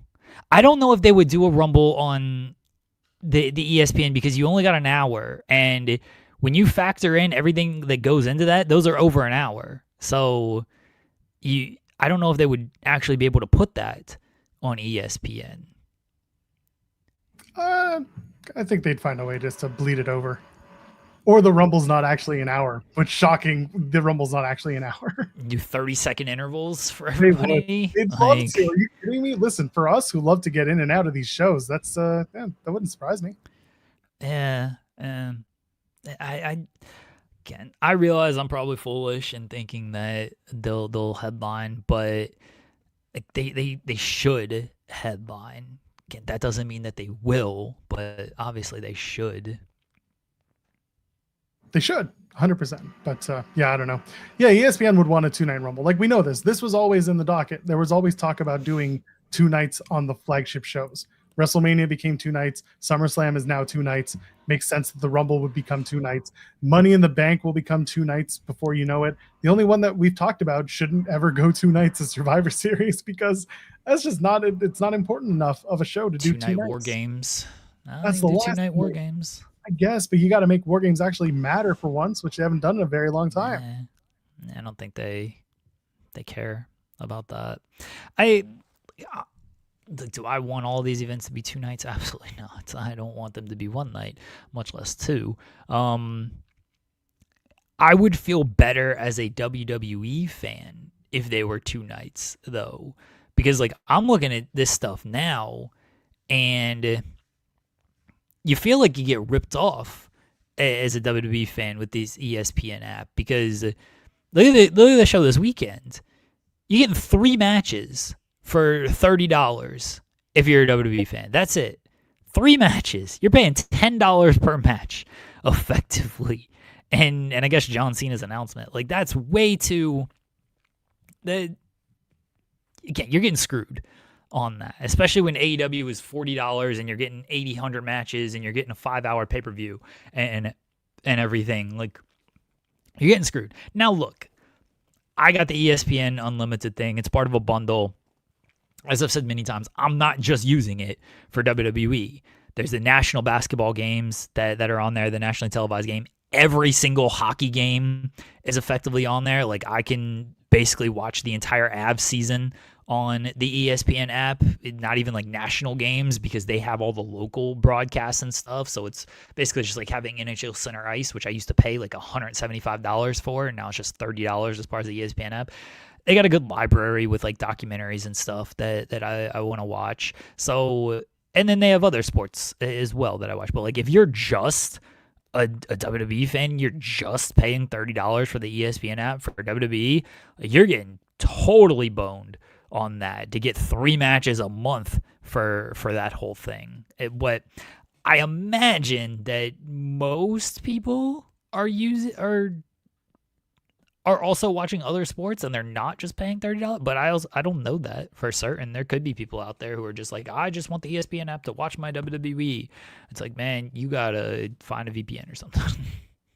Here's a free one. NordVPN.com/Fightful. They don't sponsor this particular channel, but for once, I am very much going to give them the free plug because it is worth it. Don't spend $30 on ESPN. Just don't. Spend your money wisely. Jeremy said it himself. You could watch all the sports that you want with ESPN Unlimited, but if you don't want to do that, just use it for Netflix. I'm a Canadian. It doesn't affect me, but I can do my AEW, and that's great. And I can spend $7.99 a month. I don't get the pay-per-views because I get them somehow else. But the point is, use a VPN. Just use a VPN. Use the one. Use NordVPN.com/Fightful. It's $2.50 a month is what it evens out to. You have no reason not to. Inexpensive, yeah. It's very inexpensive and very easy to use. And if you find that it's difficult to use, there are so many YouTube tutorials out there to show you how to properly set up and use a VPN. I swear to God, it's so easy. It's so stupidly easy to use, and you get so much more for your money. You really do. And here's a little thing extra for you. I'm on the lowest tier, by the way, for Netflix. I also watch exclusively on my browser, so I'm not going to speak to people who are watching on phones and mobile. I also run an ad blocker on my Chrome, which I know people have their feelings about ad blockers. I like them. Point is, when I watch on Netflix, I get 0 ads, and I'm on the lowest tier if I'm watching on my browser. So once again, NordVPN.com/Fightful. You don't get the Hogan documentary? I get that because those are built in, but I don't get cutaway ads, which they would normally do. And then I get the stupid the music with the superstars doing their shit. Like down, down, down. Yeah. Yeah, that one. And there's another one, the more upbeat music that they use for SmackDown. But yes, use it. It's good. My AEW has been a much better investment. I will tell people now, I've noticed that I can now actually go and turn the VPN off after I start watching the show. So that is helpful. Okay. That was my biggest thing. Now that I've said it, someone is going to be like, Tony, did you know? And he'll be like, oh, fine, fuck. Patch it. They're not going to patch it. Who am I kidding? Nah, they ain't going to do all of that. You'll be fine. All I need Triller for now is TNA pay-per-views. That's it. There you go. The last thing I want you to do is to listen to these two talk about what they think. Please don't. It's more likely a Rumble is coming to me to Miami in my eyes. I know it's a 5-hour drive, but a Mania Night thing is just Mania Night 2. So like they think first night's in Saudi. Like, what are they? They're gonna fly everyone back. They're gonna have 2 sets of 2 rosters. No, how does logistically it doesn't work? And this is just these two talking to get clicks and views. Like, that's how I see this. No, it's more likely Club WWE. Oh, and also we're gonna go. Bro, the Saudis didn't pay for one night of WrestleMania. No, they were pitched Super WrestleMania, and they're like, "Nah, fuck that. We want the whole thing." You think all those on location marks who are spending their $75,000 and hoping they get an armed guard, you think they are going to be happy with Mania Night 2 in another country? Come on, get out of here. Yeah. The Saudis didn't pay for one night of WrestleMania. I'm sorry. Yeah, if that's what they think the Cena announcement is, then they think Cena's going rogue, because there ain't no way he's doing that. I also don't think WWE wants to do that, because you're running a split crew at that point, and it ain't like WrestleMania. It ain't like this is just a live event. This is fucking WrestleMania to set up. They they ain't gonna half-ass the WrestleMania. I mean, maybe they will at this point because they're already making enough money, but they ain't gonna half-ass like the setup for all of this. It takes a lot to set up a WrestleMania. There's a lot that goes into that. That if that turns out to be correct, more power to them, but that also seems very stupid. And then adding in LaGreca says he'll go on a rant if it's Club WWE. And that's so great. You'll get a LaGreca rant and everyone will be like, oh, okay, LaGreca said, listen, I said it earlier. I'll say it again. I respect those guys. I do. I think they're really good at what they do. I said it last night on the TNA post show. I think Dave LaGreca is really, really good at being an engaging host and having really fun conversations and getting stuff out of his people. But like, he's made for ranting. He is ESPN adjacent in this case. Like he's there to talk shit, and that's fine. That's his gimmick. But like, if you don't expect the rant, no, expect the rant. You're gonna get it. Grace saying, given the attacks, could they be moving Night of Champions to Tampa? Then they've been pretty steadfast. That's one of the things Shapiro. Yeah, that's one of the things Shapiro said on the financials call is like, nope, we're going there because they're doing a UFC event in the Middle East the same day as Night of Champions. Azerbaijan. So they're going, and he's like, nope, the Saudis have committed to us. They pulled their funding from Live Golf, not Liv Morgan. They pulled their funding from Live Golf, but they're 100% committed to us, and it's unwavering and everything. They're still going to they're still going to Saudi. Now they're not doing Raw and SmackDown in Saudi. SmackDown's gonna tape the Tuesday prior, and Raw is gonna be in Atlantic City. Atlantic City for the day after, or the 2 days after Night of Champions. So either you'll have a smaller crew on that one, because I imagine they'll just take who they need to Night of Champions, or you'll get people back in time to be able to get who you need on that show. What? 40 years ago? And they say it's the worst WrestleMania of all time, not just from a match standpoint, but from a production. They thought it was hell. They hated doing that. Yeah, they've done one split mania before, and that was WrestleMania 2, where they did New York, LA, and Chicago. No, that was it. So yeah, they did it. They did it 40 years ago because it was like a new thing that they, were trying, because it was WrestleMania 2, and then they realized, that was kind of a dumbass idea. And they've never done it again because they knew it was a dumbass idea. And this is really stupid to run a split mania in two separate countries. Like, all right, at least if you're doing LA, Chicago, New York, like, it's all the same country. It's different time zones, granted, but I kind of get the logic on it. But as you said, like, that was a disaster in so many ways, and they've admitted it was a disaster in a lot of ways. It'd be an even bigger disaster now. You're trying to run it in two different countries, because you're kind of screwing over one of the countries in each night, and just the logistics of it, of like, hey, here's WrestleMania night 1 at 3 p.m. Eastern, and here's night 2 at 7 p.m. Eastern, and you're only going to get certain talent for one event. And again, just putting the people you need there for the events and everything. Like, there's just no way. There's no way they would do that. Again, if they do it, like, I guess I'll give them credit for taking the risk, but don't underestimate the idiots of TK. But now when it comes to money, that's the one thing. Yeah, that's true. When they see what the money looks like, they're like, no, we're not doing that. If it wastes even $1. So this was on my cruise ship days. They would send you back so your flight is paid for, okay, there and back. It's all covered by the company that deals with the talent for cruise ship, in my case. When I was learning the ins and outs, I learned that they will take the cheapest possible option to send you home from the ship. And it doesn't matter if it's $1 more to do it direct. If there's a 2 flight, whatever, like 2 layovers, and it's $2 less, they will put you on that flight. They do not care. They just look at the number, and that's what they go for. And when I did that, I actually screwed them, because what I did was they booked me coming back from, this is my first contract, coming from, we started in Japan and China and the Pacific Rim, and then we went over to start the Alaska season. So we did 2 months Alaska, Vancouver, up and down the coast, which was great. Loved it. Shout out to anyone who does an Alaskan cruise. I get that most of you are 80 and not watching us because you're 80, but for those who are younger and looking for an Alaskan cruise, I do highly recommend it, and now's the time when they usually start. Anyway, point is, the company that flew me back was sending me to Toronto, and I had told them months earlier with documentation that I was flying back to Ottawa because at the time I was trying to get back for my mom's birthday. So they screwed me. And then I ended up getting to the airport and changing my flight, and I was able to actually get them to charge the cruise line instead of charge me for the change in flight.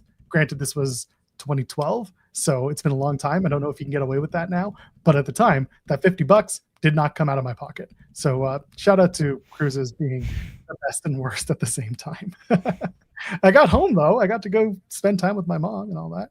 People should not look into cruises. That's fair. Right now, the hantavirus is on one of the cruises, but just don't go out of a U.S. port. Go out of an international port. Cruises are also like, listen, you don't need to get into the politics of the pollution of cruises. That's disgusting in and of itself. But yeah, listen, if you're going to do it, I'm at least going to tell you how to do it properly or something. I don't know.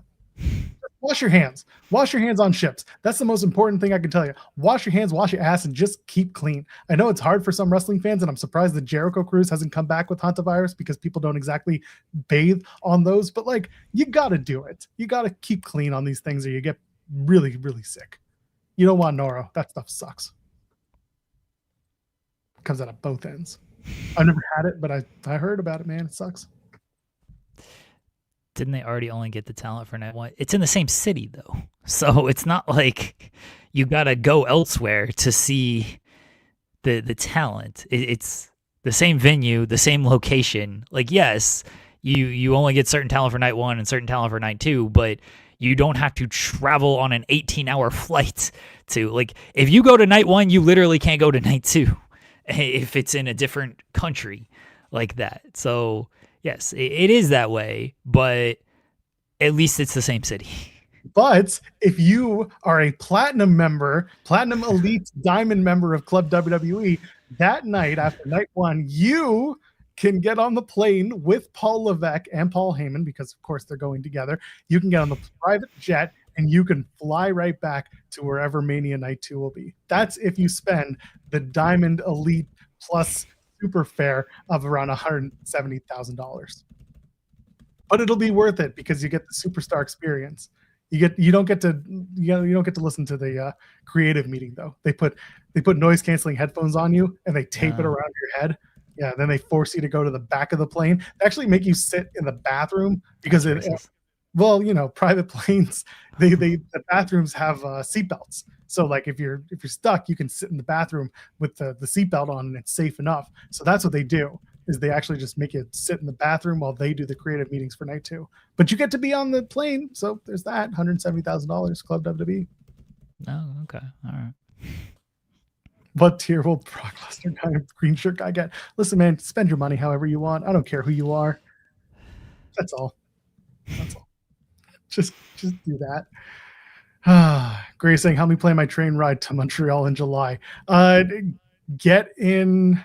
My plan for Montreal is to get in on the Saturday morning, afternoon, and leave Monday morning / late morning. That's my plan as of right now for Montreal in July, assuming my leg is still working, because that's been a thing. Good luck.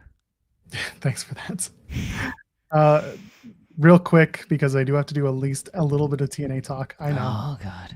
There's a new Knockouts champion. Our long national nightmare is over. Lang Lee is the Knockouts champion. I did find out that... Lame Lee. Lame Ying Lee.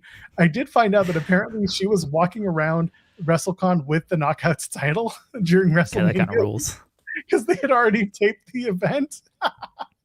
So that rules. And also her and Zaya Brookside were doing photo ops together at WrestleCon because they weren't broken up. Dead, brother. Kayfabe is dead. It's so funny.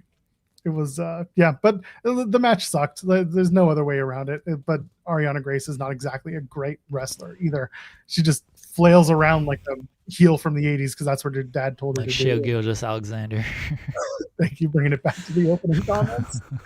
Yeah, but Lee is the champion, and I said it before, and I'll say it again. The NXT integration was starting to dwindle. That seems to be it, because Stax and Grace were the last of the integration, and they stepped back from the Ariana Grace and Stax versus Santino and Nitty story. They seem to be moving away from it. So I think certain Blake Avignon over on Twitter, with his 90-day conversation about AMC and WWE and the Outlaws, maybe a little bit closer to right than he was wrong about that. Not saying it's 100% right, but I told you all the integration was starting to come back, and this was the last of it. So that's it. Hooray. Live Glass sending us money for a Club in the Weeds fee. Thank you. It's actually $120, so pony up. If I'm going to do this, charging TKO prices out here. Yeah, that's right. If you're going to join our club, you better be paying up, babe. Come on, what are you doing here? Anyway, the rest of the TNA show was fine. It was fine. They do a live show next week, so. Yeah, I know that there's a live show next week. That's unfortunate. If that X Division Championship match does not main event, I am going to throw a TV out the window, because if they're doing 2 out of 3 falls with Cedric Alexander and Leon Slater. The story is that Leon's aiming to be the longest reigning X Division champion.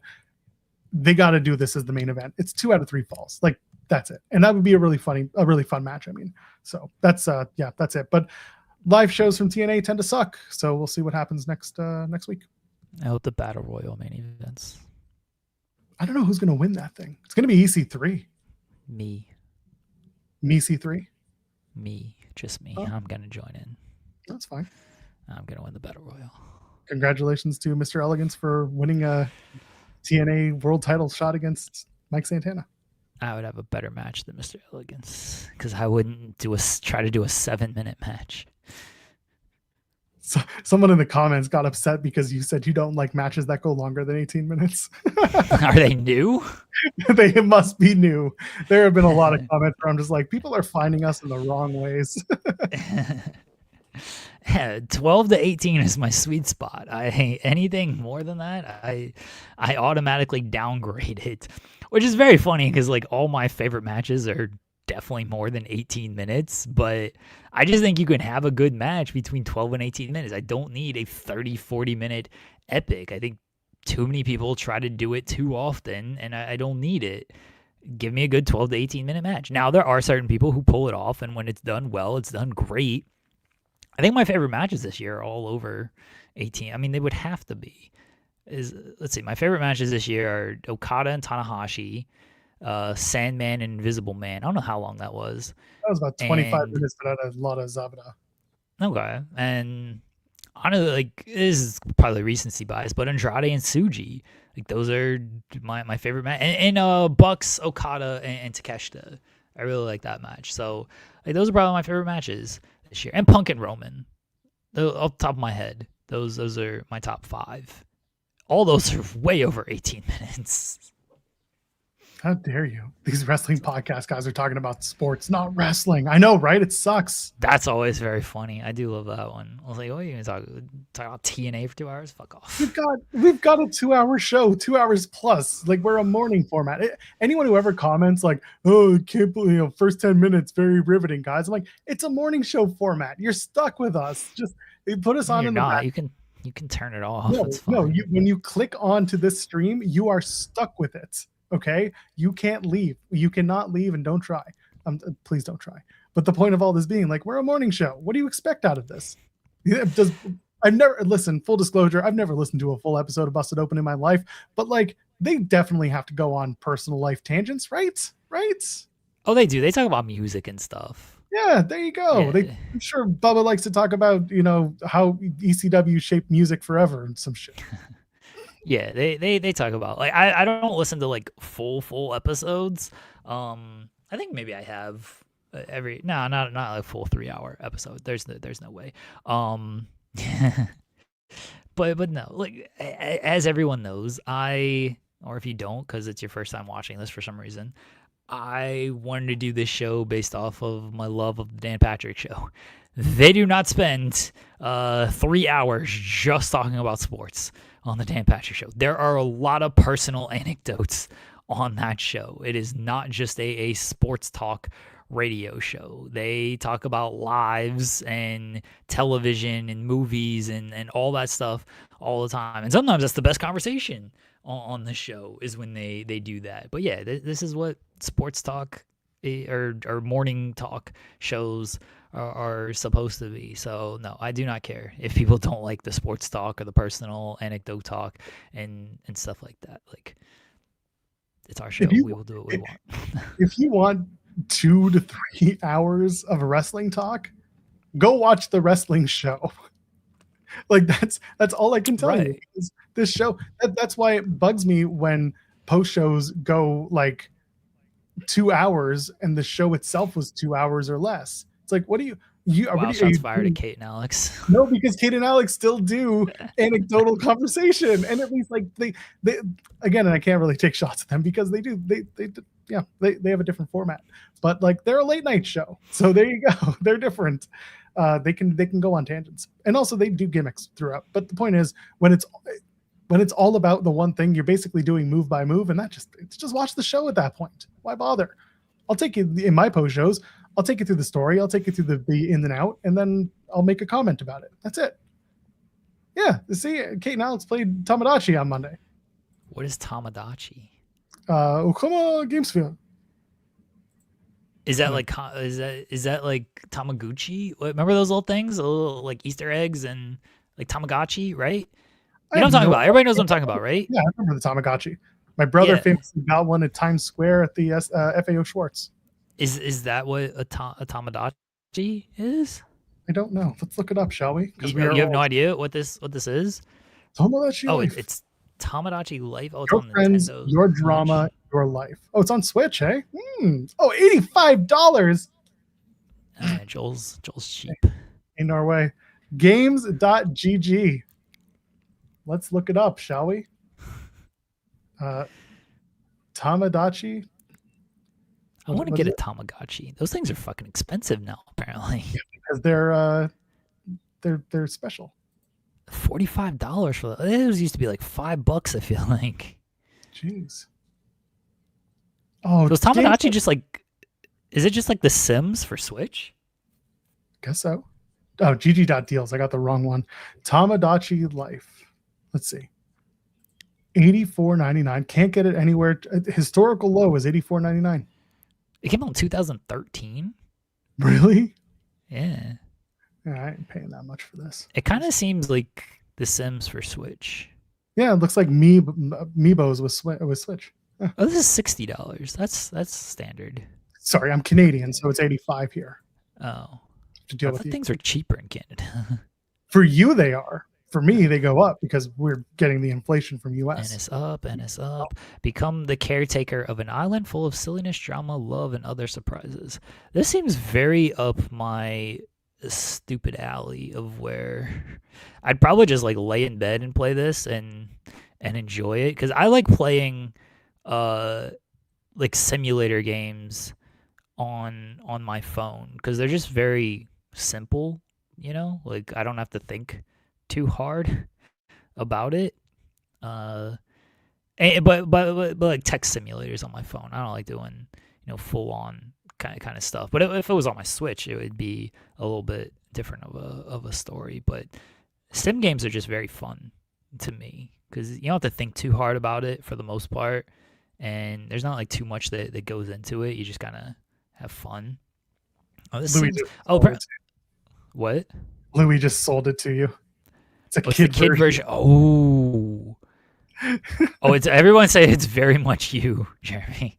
Yeah. Okay. That's what they're saying. And apparently, so the 2013 one was the 3DS release. They just released the Switch. I see that now. Yeah, I just saw it. It came out this year. Yeah, the 2013. Okay. Yeah, it's $60. You would love this, Jeremy. All right. Apparently, it's very. Oh, all right. I assume I don't need a Switch 2. Like I could just use it on my regular Switch. I got the Switch Lite from like years ago. Yeah, I still got my Switch. It's been sitting. I brought it to Vancouver and didn't use it once. I was really upset about Coward. it. Well, I didn't have time. People are kind of selling me on this, but Wow. I don't know if I want to spend $60 on it because I'm cheap, just like Joel. Thank you. Nah, I only make fun of you because I'm the same. I said thank you. Okay. Nah, I like video games are just expensive nowadays, you know? Dude, it's like wild. Yeah. I haven't played like my PS5 in like months, which I should probably try to have more of a life in that sense. But I just work too hard, unfortunately. Now you guys are kind of selling me on this. I just gotta like muster up the courage to spend $60 on it, and that's not something I want to do. You can play it on the Switch. Yeah, okay. Switch. Yeah, it's not. I mean, it would be pretty shitty if this thing was only Switch 2 because the graphics aren't exactly like top notch. A super hat to Jeremy Gaming Fun. Yeah, send me a super hat, everybody. Free hat, free super hats. Will Chisholm sent a super chat saying, "You must have loved Oba versus Otis on Monday." Yeah, that match ruled. It was great. I do love like effective squash matches like that. Like Oba and Brock was great for that. Yeah, it was a fun match. I know you just froze, so I'm just gonna keep talking until you come back. But it was a great match, easy peasy, and on top of it, Oba got over that European uppercut like a motherfucker. It was great. Yeah, like Oba and Brock was great for that same reason. Like I do love like effective squash matches like that. Some squashes are just like 30 seconds and it's over, and it's like okay, like I'm not gonna be able to the match is the match at that point, but they're very simple and effective squash matches. So yeah, I thought that match ruled. Yeah, absolutely. So there you go. We're both saving up for Club WWE. No, absolutely not. Never. No interest for me. Yeah, I'm not getting a Switch 2 anytime soon. I don't use my Switch 1 enough to even remotely entertain the idea of it.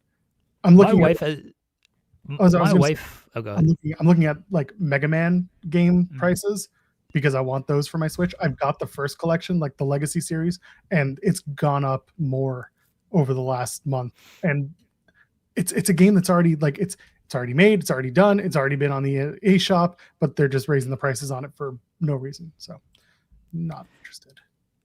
My wife has a gift card to a local gaming store. It's like worth $50. I'm just gonna steal that from her and then buy this game with it. Now she knows my plan.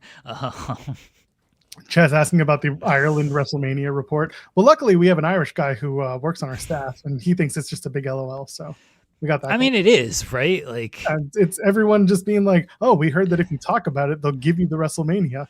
So this is what Ireland did. They're just like, "We have money. Come to our country for WrestleMania." Yeah, it's apparently some councilman from some local like small town or city, and from just Bray like County, Wicklow, the one that everyone's from in Ireland wrestling. No, it's like Kilkenny. That's what. That's even worse. I'm not familiar with the geographic territories there.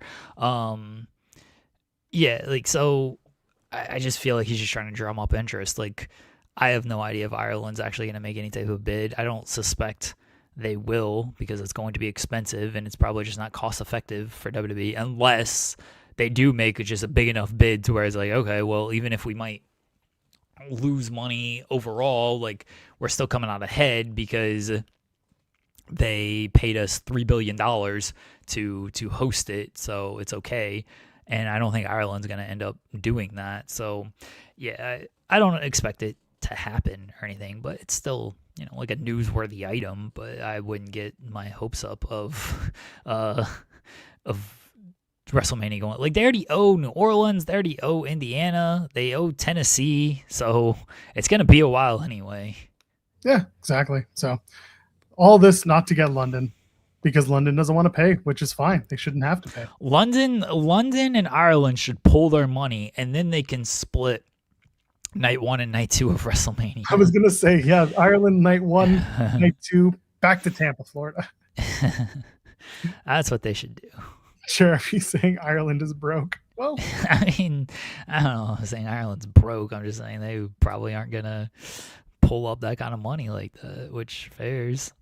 Yeah, there's nothing to me. There was nothing to it. It was just a fun, like, people ran with it, and it's like, oh, Ireland WrestleMania. It's like that guy who comes to WWE or used to go to WWE events in Canada and held up the Vancouver for WrestleMania sign. It's like, where would they do it? What, they don't have a venue in Vancouver big enough. The BC Lions place is like 40,000. That's not big enough. And also, Vancouver's beautiful. Ain't nobody flying to Vancouver for the wrestling.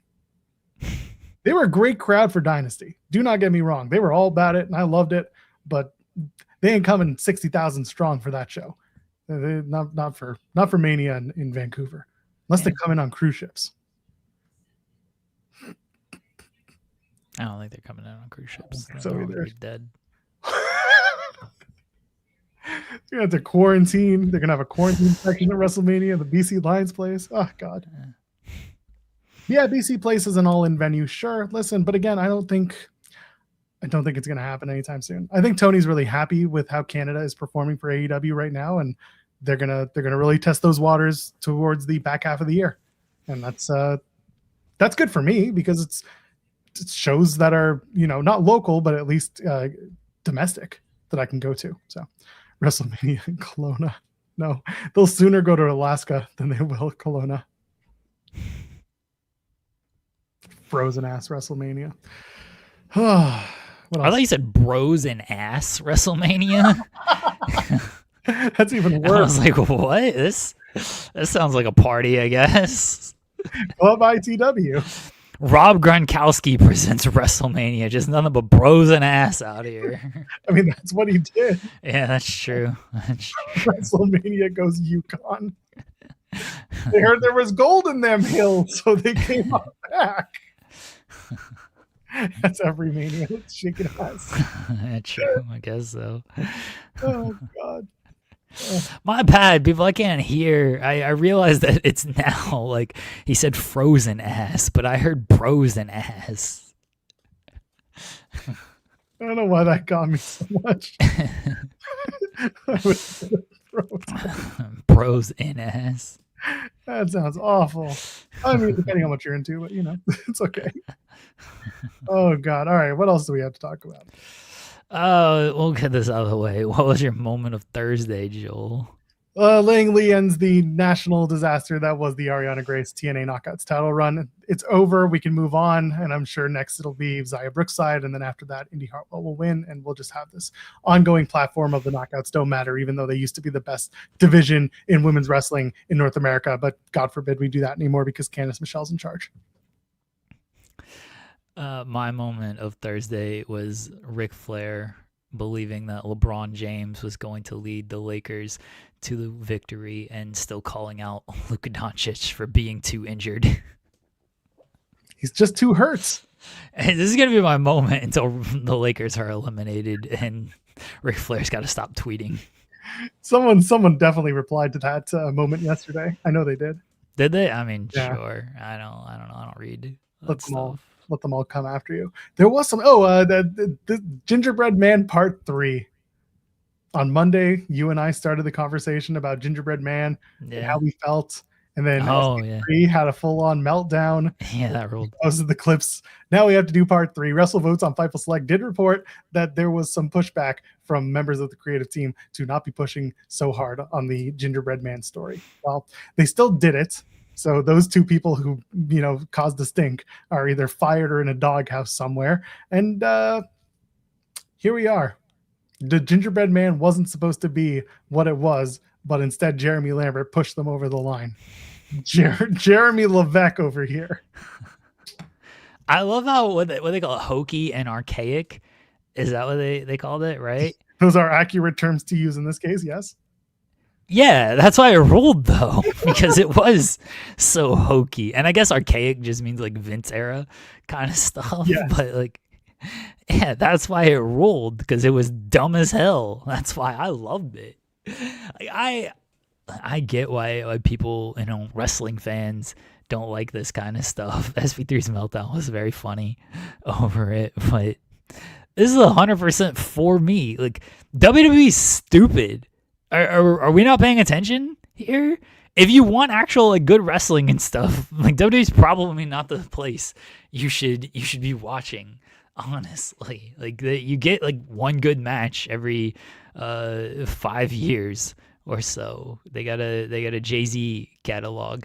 I'm here for the silly shit, and that's what WWE gives me. That's why I think it's great.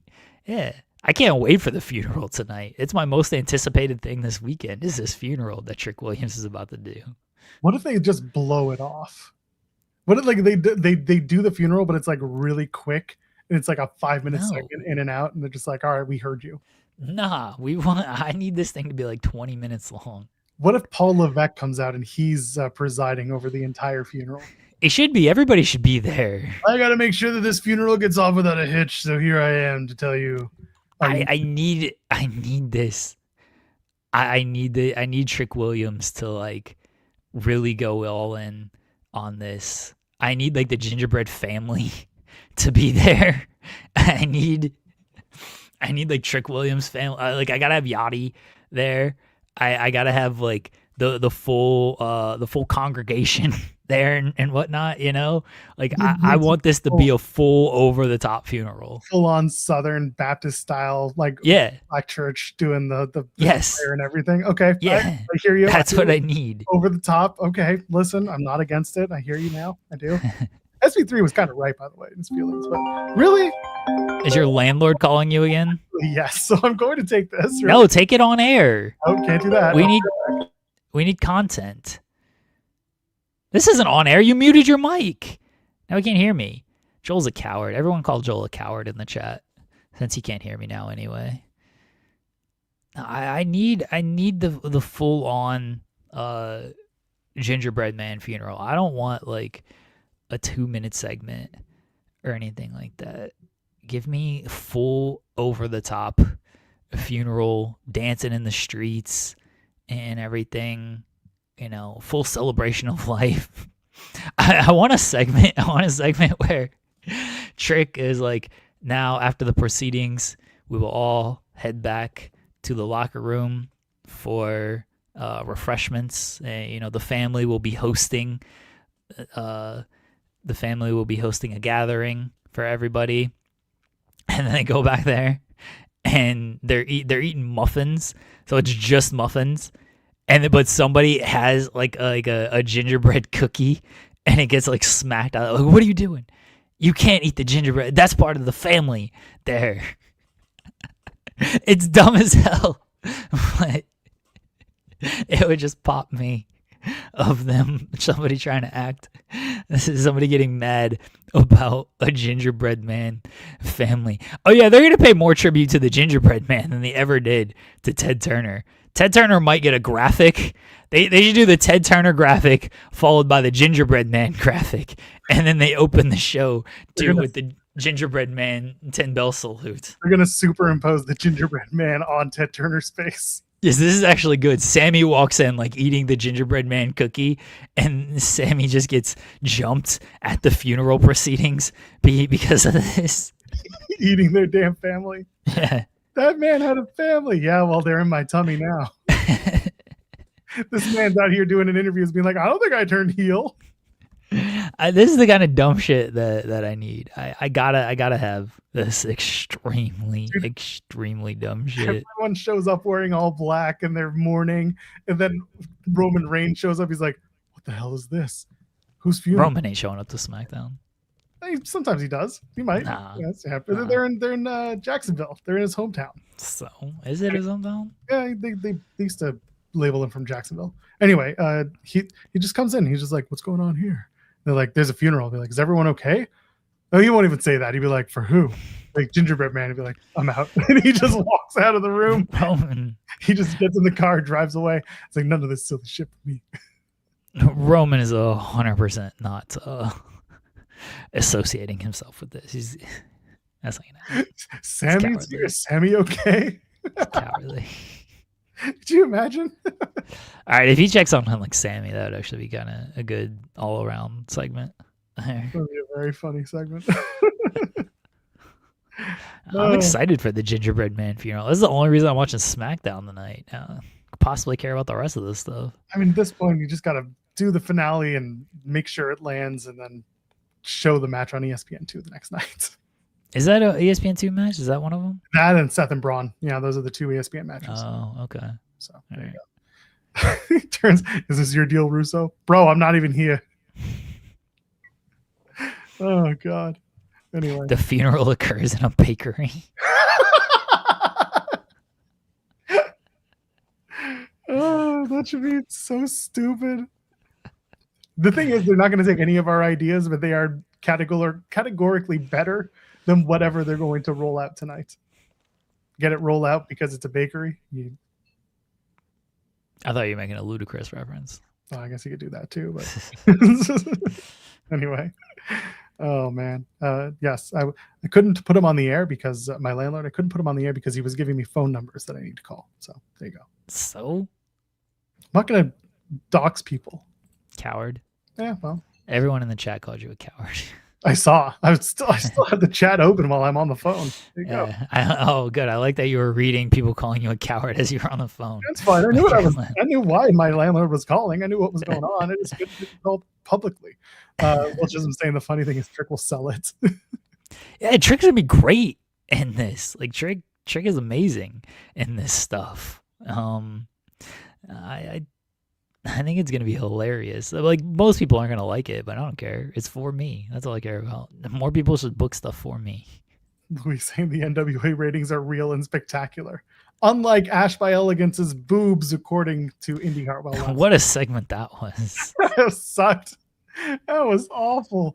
And it was just, you just knew that they were getting to that because she was like, your hair is fake, your lips are fake. I was like, just get to her boobs. And then you got Ash just the whole time, just like grabbing her boobs, just like, my boobs. And everyone's like, all right, whatever, lady.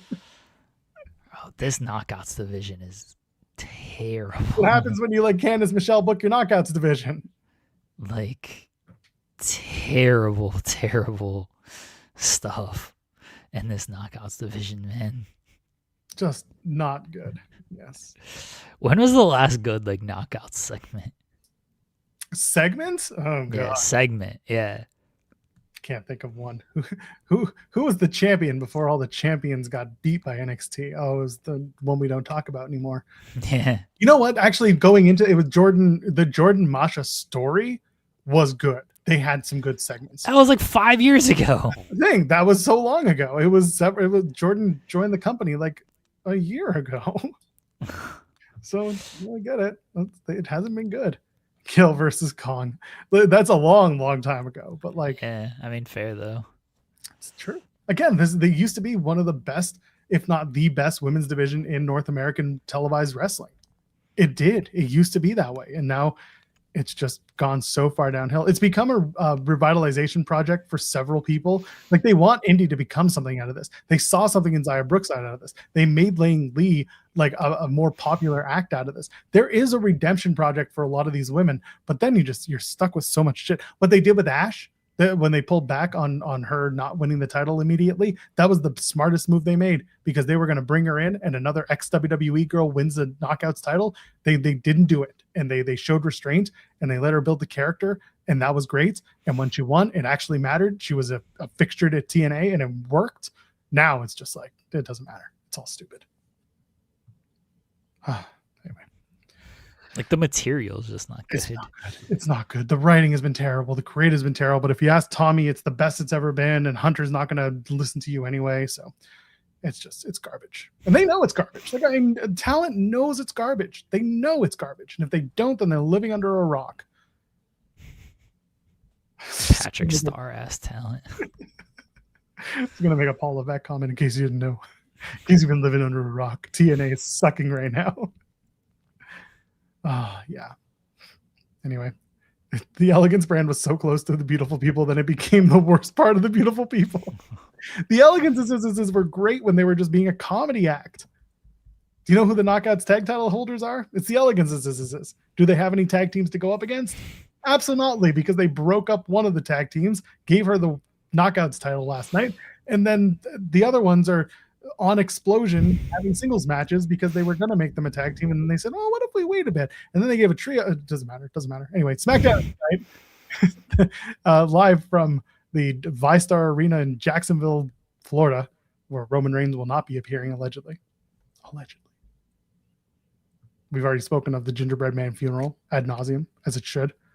It should be the best segment. It should be the main event, given what I'm seeing on this spreadsheet. No, they'll probably add something. It's gonna be Jacob Fatu against Tama Tonga or some shit. Yeah, so Damian Priest versus Tama Tonga was just announced. Jacob Fatu is going to open the show. He will be all gas, no breaks with it. Yeah, all brakes, no gas. Well, sometimes that's how it feels. That causes a wreck typically. Sometimes that show is a big wreck. 6-woman tag: Rhea Ripley, Charlotte Flair, and Alexa Bliss. That's a tag team versus Fatal Influence. I hope this is good. Like, it should be good. I hope this is good. This is the first Fallon Henley and Lainey Reed match in WWE. So yeah, I hope they pull their part, because JC's good, man. She's real good. Yeah, this is hopefully a good match until it ends in a DQ. Who can they? No, let Charlotte get pinned again. I think that'd be very funny. Or it's going to be, do you know what it's going to be? It's going to be Charlotte and Alexa get taken out somehow, and somehow JC's going to pin Rhea Ripley, because another champion gets pinned, and that's gotta have a champion getting pinned. Yeah. Gotta do every single show this week needs to have a champion getting pinned. Happened on Raw with Penta. Happened on NXT with what's her face? Not Lola. Yeah, Lola. And then Lola got pinned. Yeah. It's going to happen again on Friday tonight. Rhea's going to get pinned by JC Jane to set up their one-on-one match at Night of Champions? No, Clash in Italy. Is Clash in Italy first? Yeah, Clash in Italy is end of May. Yeah, that's the end of May. Or Saturday night's main event, more likely. Is that a thing? That's mid-May. Oh, okay. In Fort Wayne, Indiana. Not too far from the Jeffersonville Arena, where Podcast will be running 2 weeks. Jeffersonville Stadium. It's a stadium, Joel. My mistake. It's a stadium. What do I know? That's kind of what I expect. Yeah, JC somehow pinning Rhea Ripley with some Zabada. Women's tag title is on the. Women's United States title is on the line. Someone asking if Julia exists. She does, because she'll be accompanying Kiana James to the ring as she faces Tiffany Stratton for the Tiffy Time United States title match. It's another match Tiffy time. Is eventually going to happen. Tiffy and Julia once again. It's Tiffy time. Sure. Good for her, I guess. And finally, Gunther, he is going to open his mouth and say words. Yeah, maybe they're going to do Gunther and Cody in Italy, I guess. Either that, or that's a Saturday night's main event. I don't know. Yeah, maybe. They got to put on 4 matches for that show. I mean, they don't have to. They typically put on 4 matches for that show. Okay, yeah, that typically, and what they have to do, they can put on 3 matches and be like, "Yeah, fuck you guys." Yeah, what you get, and you don't get upset. Yeah, right. Yeah, they got Heather Reckless and Maggie Lee feuding in AEW for their women's title, but they're teaming on TNA, so it's all good. But it's okay. Carlos Silva doesn't matter who loses that feud, because it's just a TNA knockout losing a TNA knockout. I love that Bob McGee is deep diving into the NWA power numbers here. Who could possibly care? It just says, I don't see squat on Programming Insider about NWA power, and Comet TV's has a primetime average of 92,000 viewers. I seriously doubt the number 5 promotion drew those kind of numbers. Well, TNA's not on Power TV or Comet TV. They are on Access or AMC. I don't even know where to find TNA. TNA's going to hit 205,000 this week. They had a perfect stimulant show. Come on, give them a little something. NWA is the number 4. TNA. Who's number 3? I'm putting NWA at number 3. Are you? Yeah. All right. GCW. Yeah, if we're just talking American promotions, it's WWE. Yeah, MLW is number 4. It's WWE just because they're the biggest. AEW, NWA, MLW, and TNA. That's my top 5 that are alive.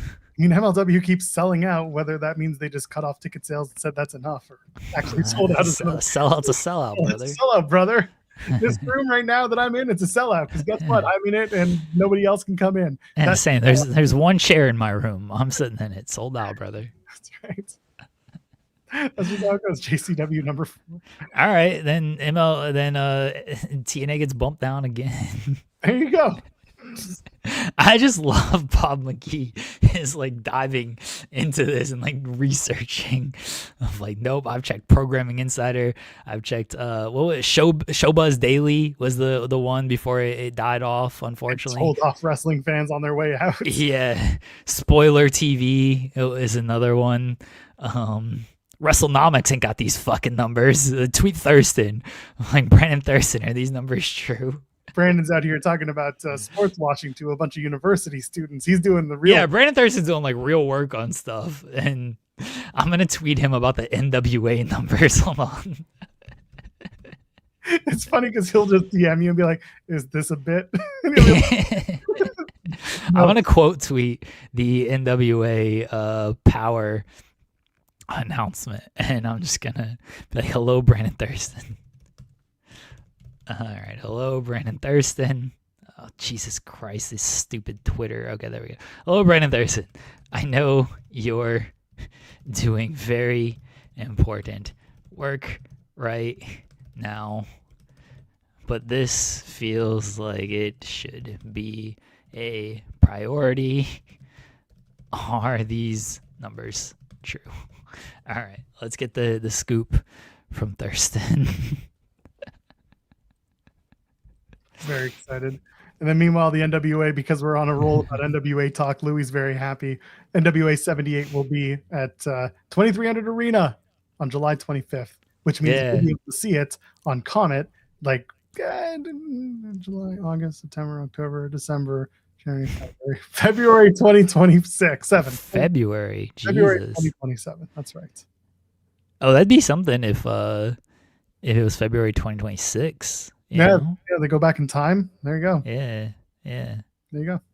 Either way, there you go. If you want NWA, you want to go see them. I don't know if this was made with AI, but 78. Probably.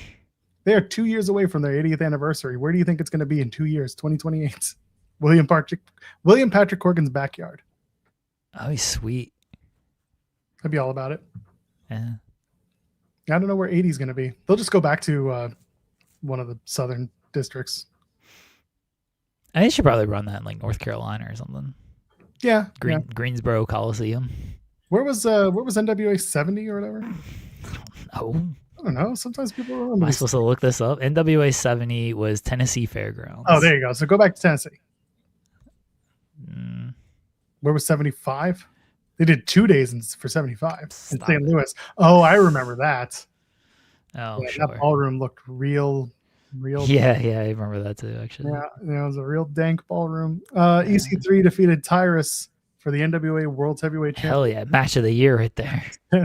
Camille beat Natalia Markova. Natalia is now the NWA Women's World Champion. EC3, nowhere to be found. Don't ask questions. That's Persons 2+. Oh, that's how they got that number.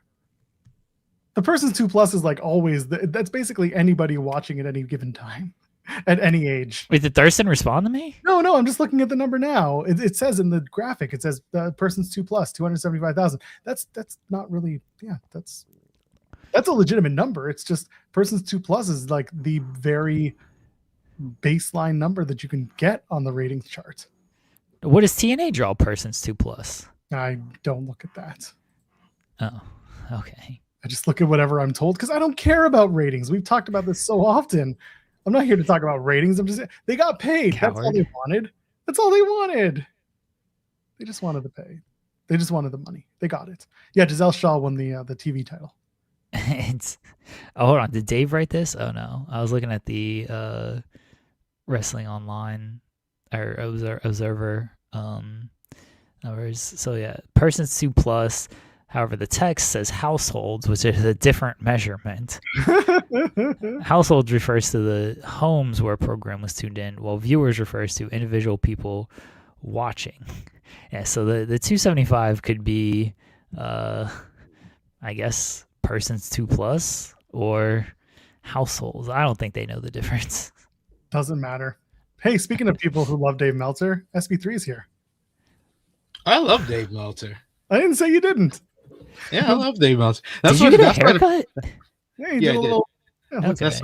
That's what makes all of this hilarious, because I have people, they're like, you fed drones who hate Dave Meltzer's star ratings. I was like, oh my god, people actually took me seriously. This is an amazing joke, and the fact that it's a list from 2 years ago it's made my Was day. that a list from 2 years ago? And people It's like, the same one, the same one we did on this show when I first started from 2 years ago.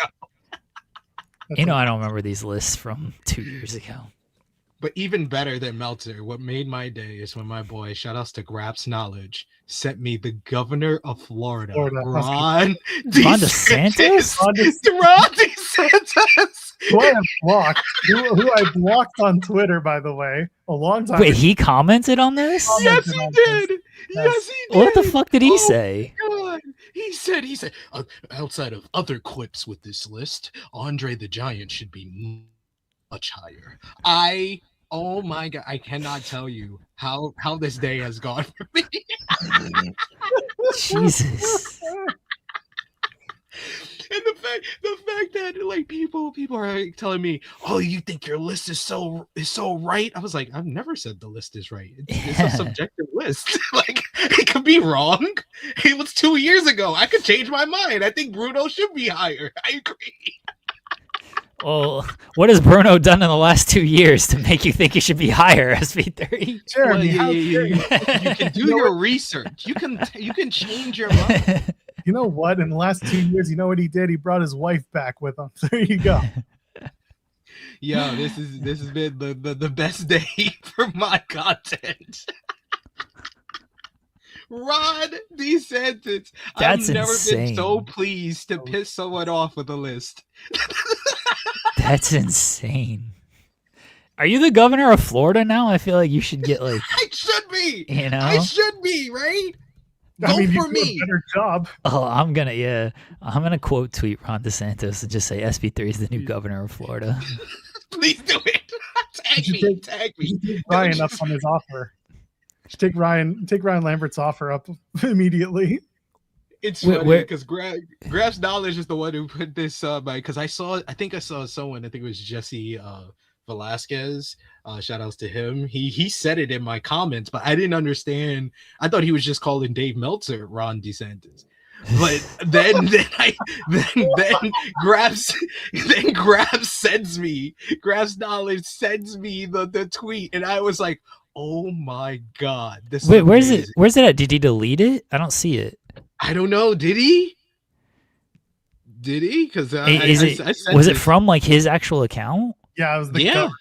Yeah, 3 million people have seen this tweet. Yeah, it's still up. Where? It's still up. It's on his Oh, is it? you See, have to scroll a little bit, maybe. I don't know. Oh, is it way down? I just it's on. it's right here. DeSantis. No, it's right on here. his, it's not on his government one. It's on his @Ron DeSantis one. Oh, okay. I'm on the government one. Yeah, I was on the Okay. government. okay. You're looking. Yeah, no, it's Yeah, on his no. personal. Okay. Yeah, it's on gotcha. his personal account. Okay, which makes that's it all right. even My better. fault then. My fault. Well, not Makes it really my even fault, better. but Not your fault. yeah, Not I your didn't realize where it actually was. Also, Okay. the person When I can get people upset 2 years down after a list, I think I should retire. I'm not gonna do a list anymore. we I'm got, not enough gonna- people. We got enough people retiring today. Okay, you can knock it off. I'm gonna retire from lists because I don't know if it can top this day. Like and I have 2 lists that has become a gimmick in WWE, and then it pissed off the governor of Florida. I think I've like peaked. Can I get any higher than that? Oh my god, I didn't realize the list was 2 years old. I mean, I probably should have, but you know, you do list all the time.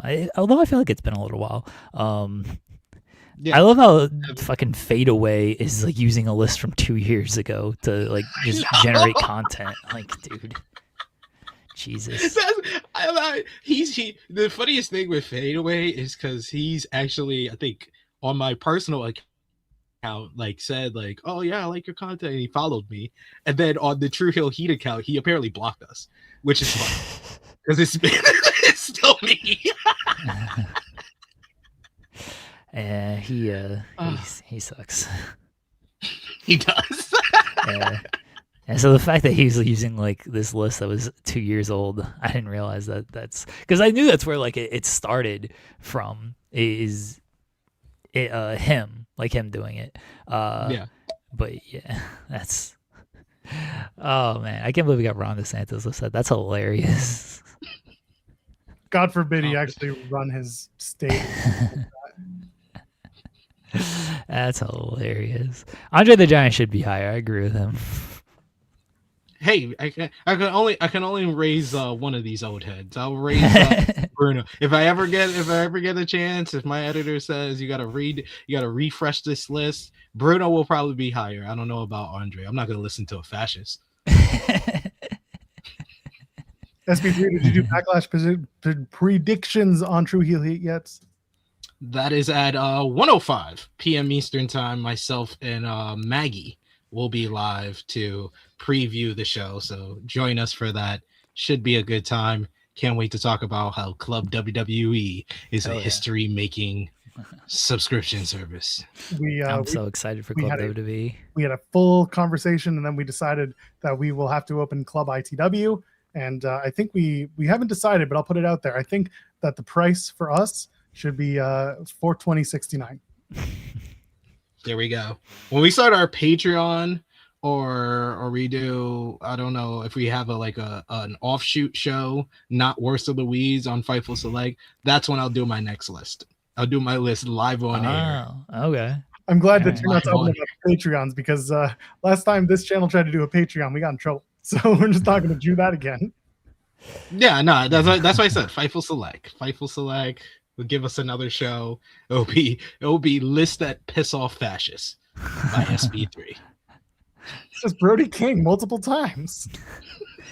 And nobody wants me to do a list. Everyone would be like, this guy has no idea what he's talking about. You'd be perfect for lists because you just rage bait everyone knowing. Yeah, and I would not care one bit what the commentary is on it.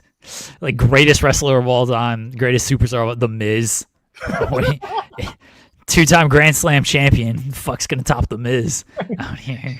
We talking accolades? Are we talking bitch? What are we doing here? There's no I can defend The Miz with my criteria out here. He's like 2-time Grand Slam champion. Who else did that? Go argue with somebody else. I think it's The Miz. One of my favorite people that commented in defense of Dave Meltzer on my Dave Meltzer post was, you should thank Dave for amplifying your list. I was like, I I'm not gonna reply to any of these people with actual words. I just been putting up gifts the whole day. But I just thought to myself, I was like, no, I should be thanking Becky Lynch. Becky Lynch actually shared the link. What are we talking about? Yeah, Dave quote tweeted. I'm thinking Becky. Yeah, Dave quote tweeted a engagement account using 2-year-old material. That's not helpful. Dave is somebody who should probably do his research. Exactly.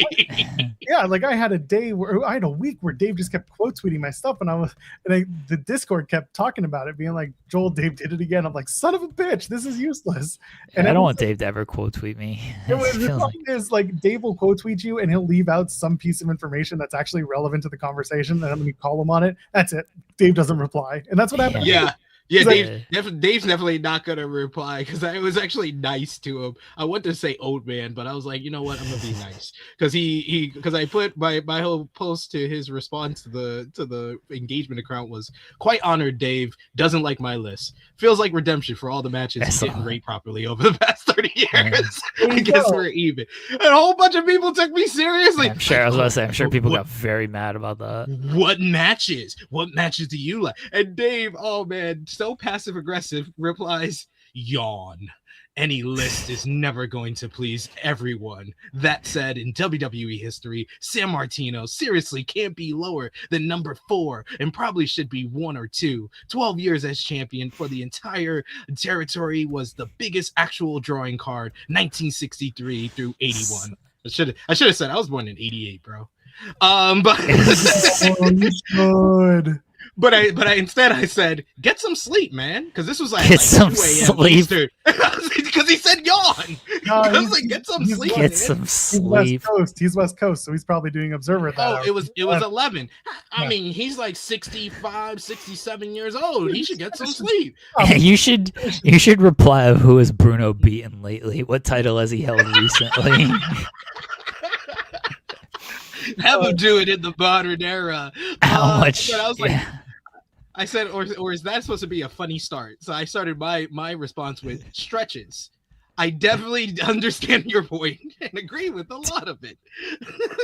I would piss so many people off with this list. I'd be like, The Miz is number 1, Logan Paul is number 2, and I just equate like social media views. I'd be like, he's got 8 million Twitter views. How many Twitter views Bruno get? Who cares? Oh, he drew 200 people every weekend at the arena. Like, good for him. What's that equate to in Twitter and TikTok views? He ain't getting none of that. How many engagement? How much engagement does he get? My tribal chief is top 5 because he's an engagement king. Great. Now you guys got me wanting to watch like Bruno trying to do TikTok dances. You should really troll people with the next list, SB3. I should. I'll be putting it together. On like really hardcore trolling. And just call it like the number 1 definitive list of best yes. Yeah. Totally objective. Totally non-biased, totally objective. Danhausen number 3 because he's moved the most merch in the shortest amount of time. Like his merch movement to time under contract ratio is higher than anyone in history. That makes him one of the greatest superstars ever. So I have him at number 3. Brandon Thurston would be like, yes, that's right, absolutely. This is like a banner 24 hours as far as like SP3 lore, because you had Steven Jensen who asked me to be on yesterday's Spotlight because he saw me in 2018 yelling at Cody Rhodes. That clip, after I was done with you, I literally went on YouTube to see the video. I was like, oh shit, here's really me. Cody, you suck! Cody, you were about to beat Cody's ass. That shit was hilarious. I had faith that you were gonna beat his ass. SV3. I think you could take him. There's still time. Even though he's like a legit like amateur wrestler, don't worry. Steven Jensen will list like all of his credentials, but I think you could take him. He looked so pissed. No, yeah, he did. Awesome. Yeah, he did. That one time, not even when he like looks like he's about to go to me and Kenny beats him from behind, is when he pushes Kenny into the apron and then he turns back. That's the moment where I was just like, oh man, yeah, he was pissed. That was awesome. All right, guys. I just wanted to talk about Ron DeSantis hating. Yeah, that's hilarious. That's hilarious. Yeah, Jelly Roll's number 4. We're putting No, Bad Bunny's over Jelly Roll. We gotta have Bad Bunny over Jelly Roll. Yeah, Jelly Roll lost. He's a loser, so we can't have him in there. Bad Bunny's undefeated, so he's got to be higher. Yeah. Now you're thinking. And that entrance also, social views for that entrance, that's got to be like all time high. So that counts for a lot. That's as well. All that matters. Did Bruno ever perform at the Super Bowl? I don't think so. Hey, Bad Bunny sold out Madison Square Garden, but Bruno never did the Super Bowl. I'm just saying. I'm just saying. All right, y'all. It's been real. Hopefully Saturday and Sunday can live up to Friday. But appreciate y'all. Have a good weekend, Jeremy. Have a good weekend, Joel. You too, buddy. SP3. Yes. Oh god. The one and only. I like it when the 3 of us get to do this for a few minutes. It's fun. Well, SB3's pitching one day a week. We do all 3. I want it to be a Wednesday. He wants it to be a Friday. So I was actually thinking of something a little bit different. And I know you're here 5 days a week, and I know you like being here every day. I was going to think of SB3 and I take a day. I don't know what that looks like. But it would be a day that, it would be either a Tuesday or Thursday or Monday, Wednesday, Friday. But yeah. Wow, really narrowed that down, didn't we, Joel? I'm glad we did this. No, but the idea is like, that me and SB3 would do a day, and And the three of us could also do a day. Yeah, threesome Thursday, they're saying. I don't want to take a day. That's the thing. Take a I don't want day. to take a day. No. You don't get to complain afterwards. I don't complain. Yeah. I don't complain about doing this show. I like doing this show. Like I like doing this show. So I don't have to do as much writing, even though I still do writing. It's my show too, you dicks. we co-promoted it, co-founded it.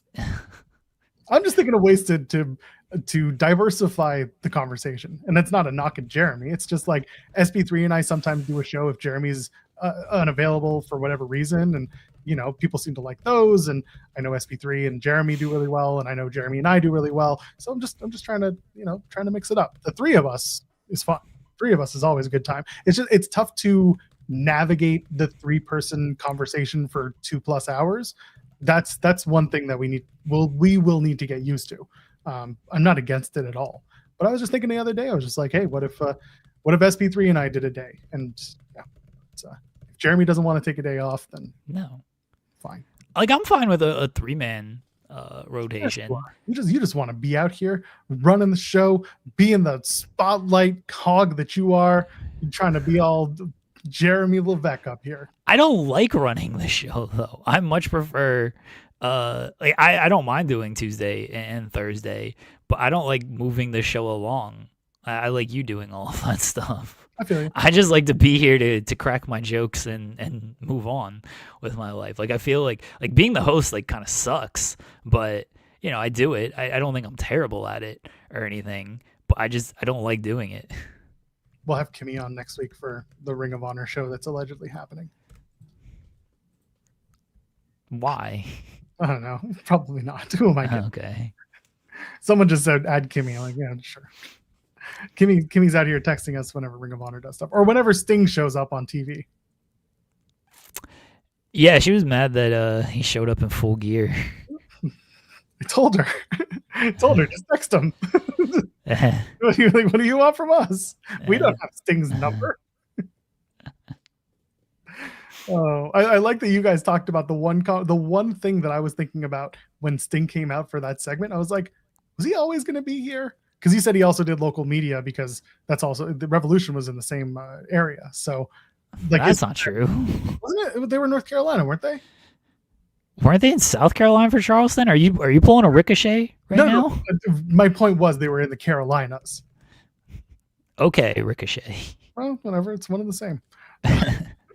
It's not. And well, I'm Canadian, so I can get away with this.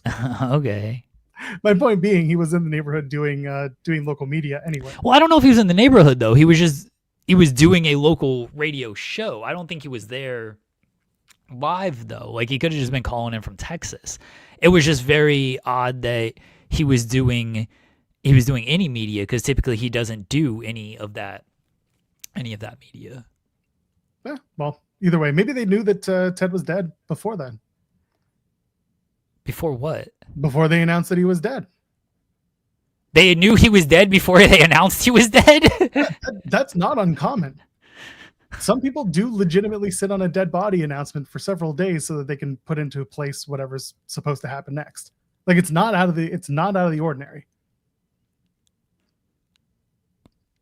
They work at TBS. It could have been very much that Tony found out because he's got a great relationship with the Zaslavs, and he just said, all right, well, we got to do something special for Wednesday, so let me call my old pal Stinger. This is not a crazy conspiracy, and this isn't me saying that Tony killed Ted Turner. I'm saying it's possible that Ted died. What was it, Wednesday when we were on the air doing this? Yes. It's possible that they found out Tuesday that Ted had passed, and they didn't want to announce it until Wednesday for whatever reasons that they had, and then they had a day to put stuff together. TK pulled the plug on Ted. I don't know. I'm just spitballing out here, man.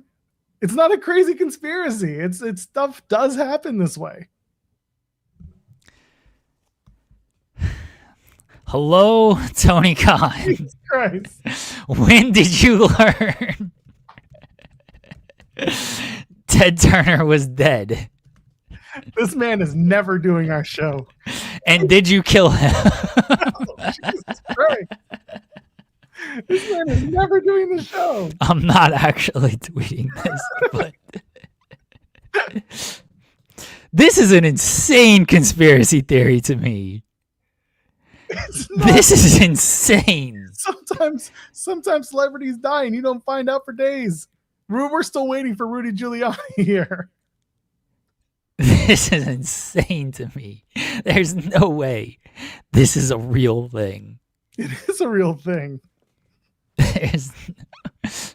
Hold off on the death of Ted Turner so we can pop a rating on Dynamite, okay? Not specifically. And we can get Sting in here.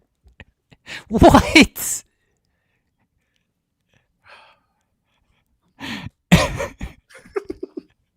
I need to make sure Sting gets to TV in time. Please don't announce the death of Ted Turner. This is absurd. I'm not saying that the two are directly correlated. I'm just saying that it's possible that on Tuesday they got a company-wide not company-wide notice. Maybe some people talked and they knew that was done. And so TK was like, all right, I got a show to do, so I'm gonna do it's fine. This is insane to me. Please clip this and use the headline, "When did Ted Turner die?" No. No. Did AEW cover up the death of Ted Turner to pop a rating? I haven't said bro enough for you to use that particular tag. Jesus.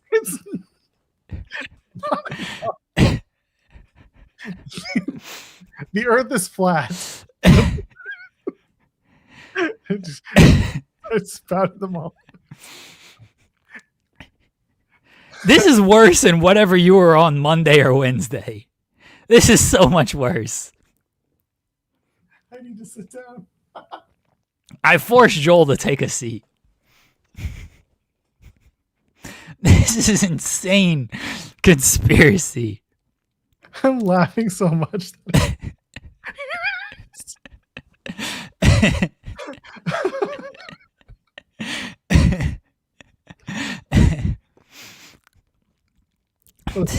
Stupid show me too. This is nuts.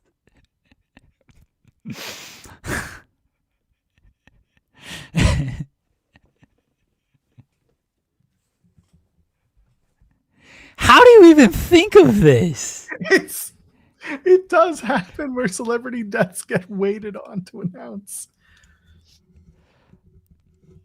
It does happen. I didn't fall over. I'm just. But you, like, all right, fine, it happens. But you like equating this into like they called Tony Khan and gave him a heads up of like, hey, Ted's dead. I mean, do you want to plan a special Dynamite about this? It could have come up in conversation. Maybe Zaslav called because they talk. They all talk. Maybe he said, hey, I want to let you know Ted's dead. And TK's like, oh, all right, I'm going to do a special thing. And that was like, okay, good idea, buddy. And that was it. Conversation over. It's a 10-second conversation.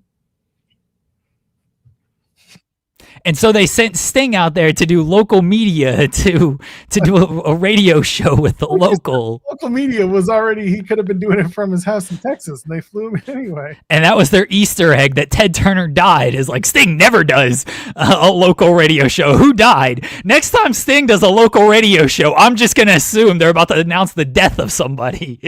They're like, oh shit, Flair's dead. Sting's doing local media. They're going to bring him in for the next episode of Dynamite or Collision to pay tribute to Ric Flair. They know Ric Flair's dead, and that's why Sting's out here doing the local radio show. That's the tip off, everybody.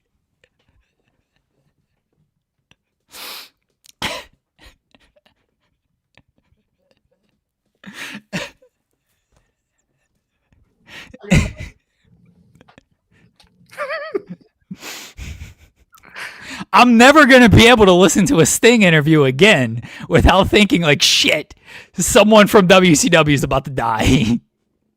That's fine. Who from WCW is about to die?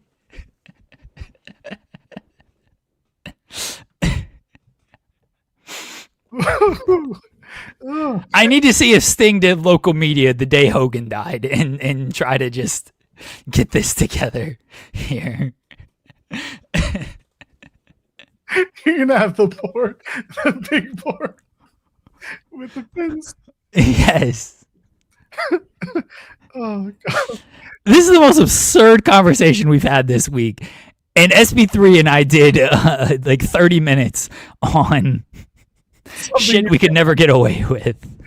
Yeah, and then there was Monday's show. Joel saying, I have no words other than I love the silly action. Seek help, Joel. I need so much help. It's not even funny. It's such a nonchalant conversation about between TK and Zaslav. So I hear you're doing Fairway to Hell this week. Yeah, that's true. We're gonna promote it 8:00 on Saturday.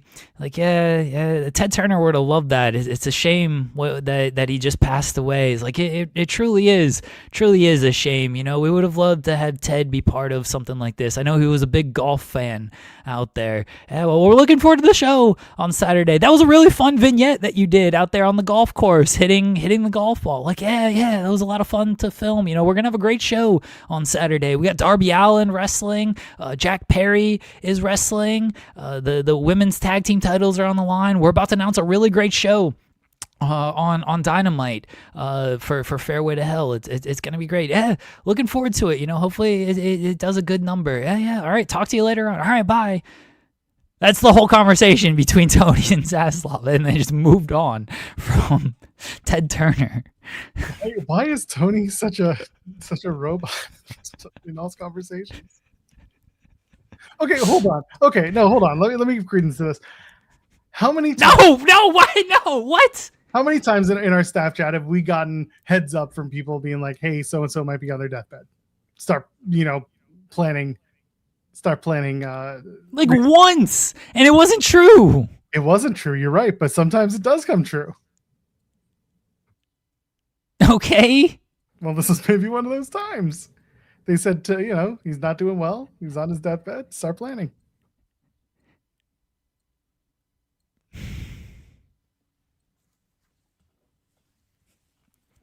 Doesn't matter. Sting came out and he was just like, thank God for Tony Khan. Oh, yeah, and I guess Ted Turner, too. Jesus. Yeah, that's where Ted's up with now.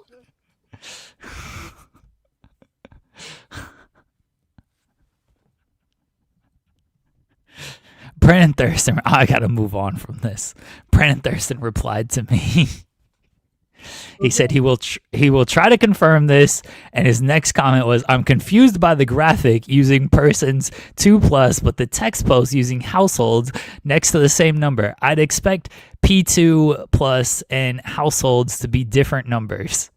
Should I just reply with take it up with TNA or NWA? Sorry. No, take it up with Carlos. Carlos, not Billy.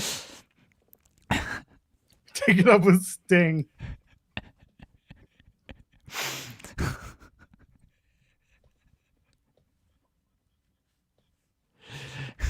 Maybe I get Thurston to confirm if Ted Turner died on a Tuesday and not a Wednesday.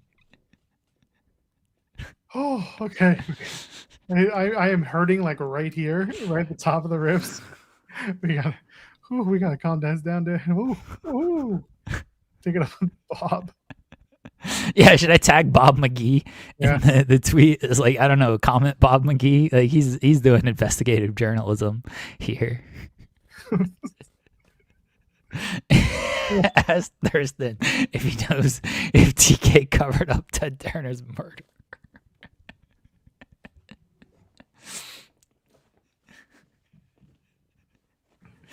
This is insane. It's gonna be really funny when it turns out to be true. No, stop it. Stop. Oh God. Stop it. Nah. Whew. All right. I don't want to ask what we accomplished today. Well, nothing after that. That's true. Backlash is this weekend. Do you want to quickly preview this or no? Sure. Who could possibly care? Roman Reigns wins. True. the other champions win, and Alright. the show is, I don't know, the show is 3 hours long with 50% commercials and 50% wrestling. Who's gonna be Danhausen's partner? I don't know. Who fucking cares? Ron DeSantis. Wow. Ron DeSantis. Ron DeSantis. That would actually be hilarious. All right.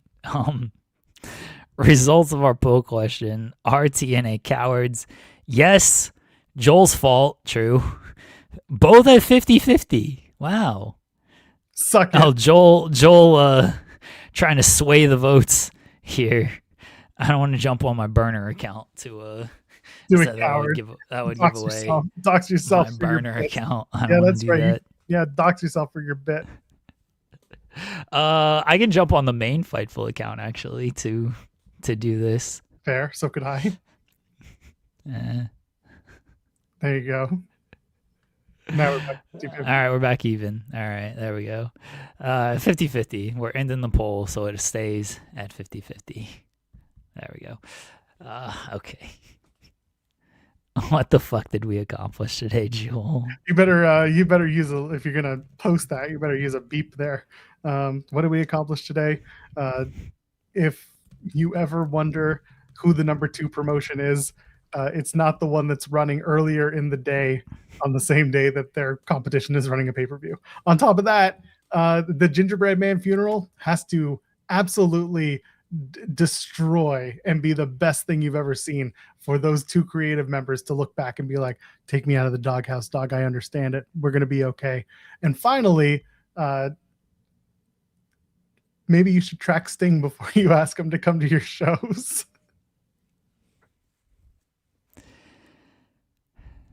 I think the 2 biggest things we accomplished today is SP3 is the new governor of Florida.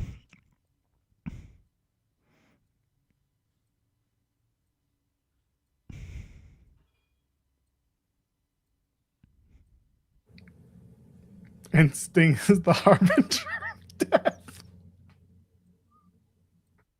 I can't even say it. I can't even say it. And Joel had the most insane conspiracy about Tony Khan, Sting, AEW, and the death of Ted Turner. Do you think Tony Khan killed Ted Turner, baby? That wasn't the point.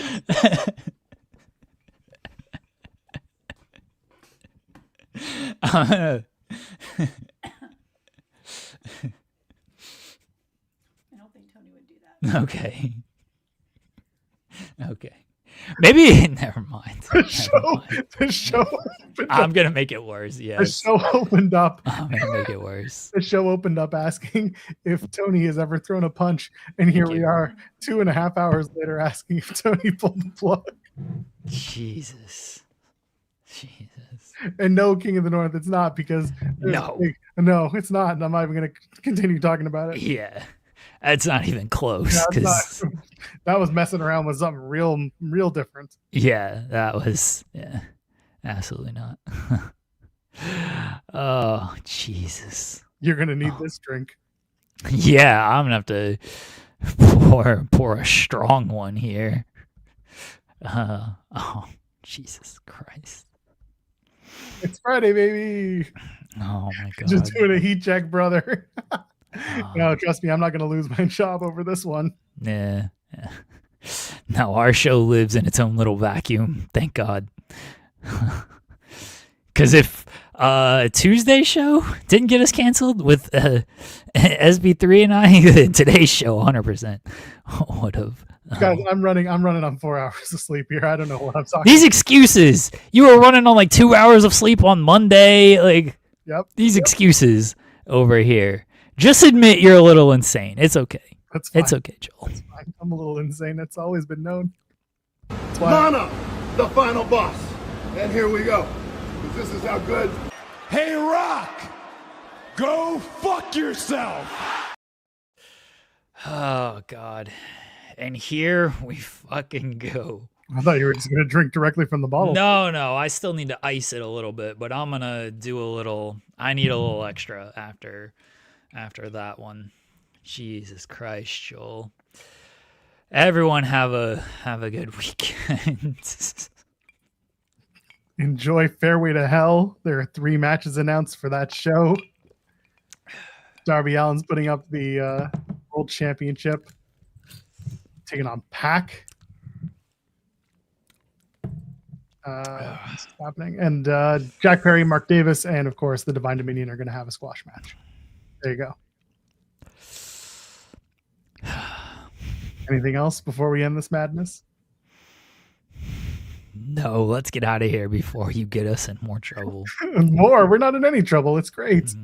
Mhm. Enjoy whatever you watch this weekend. There's plenty to watch. Sports. Sports, whatever you're going to do. For Jeremy Lamb, Go Avs. you know who I am. You know who he is. I just said his name. Enjoy the weekend and leave a thumbs up on the way out. Ladies, gentlemen, friends beyond the binary. We'll see you on Monday.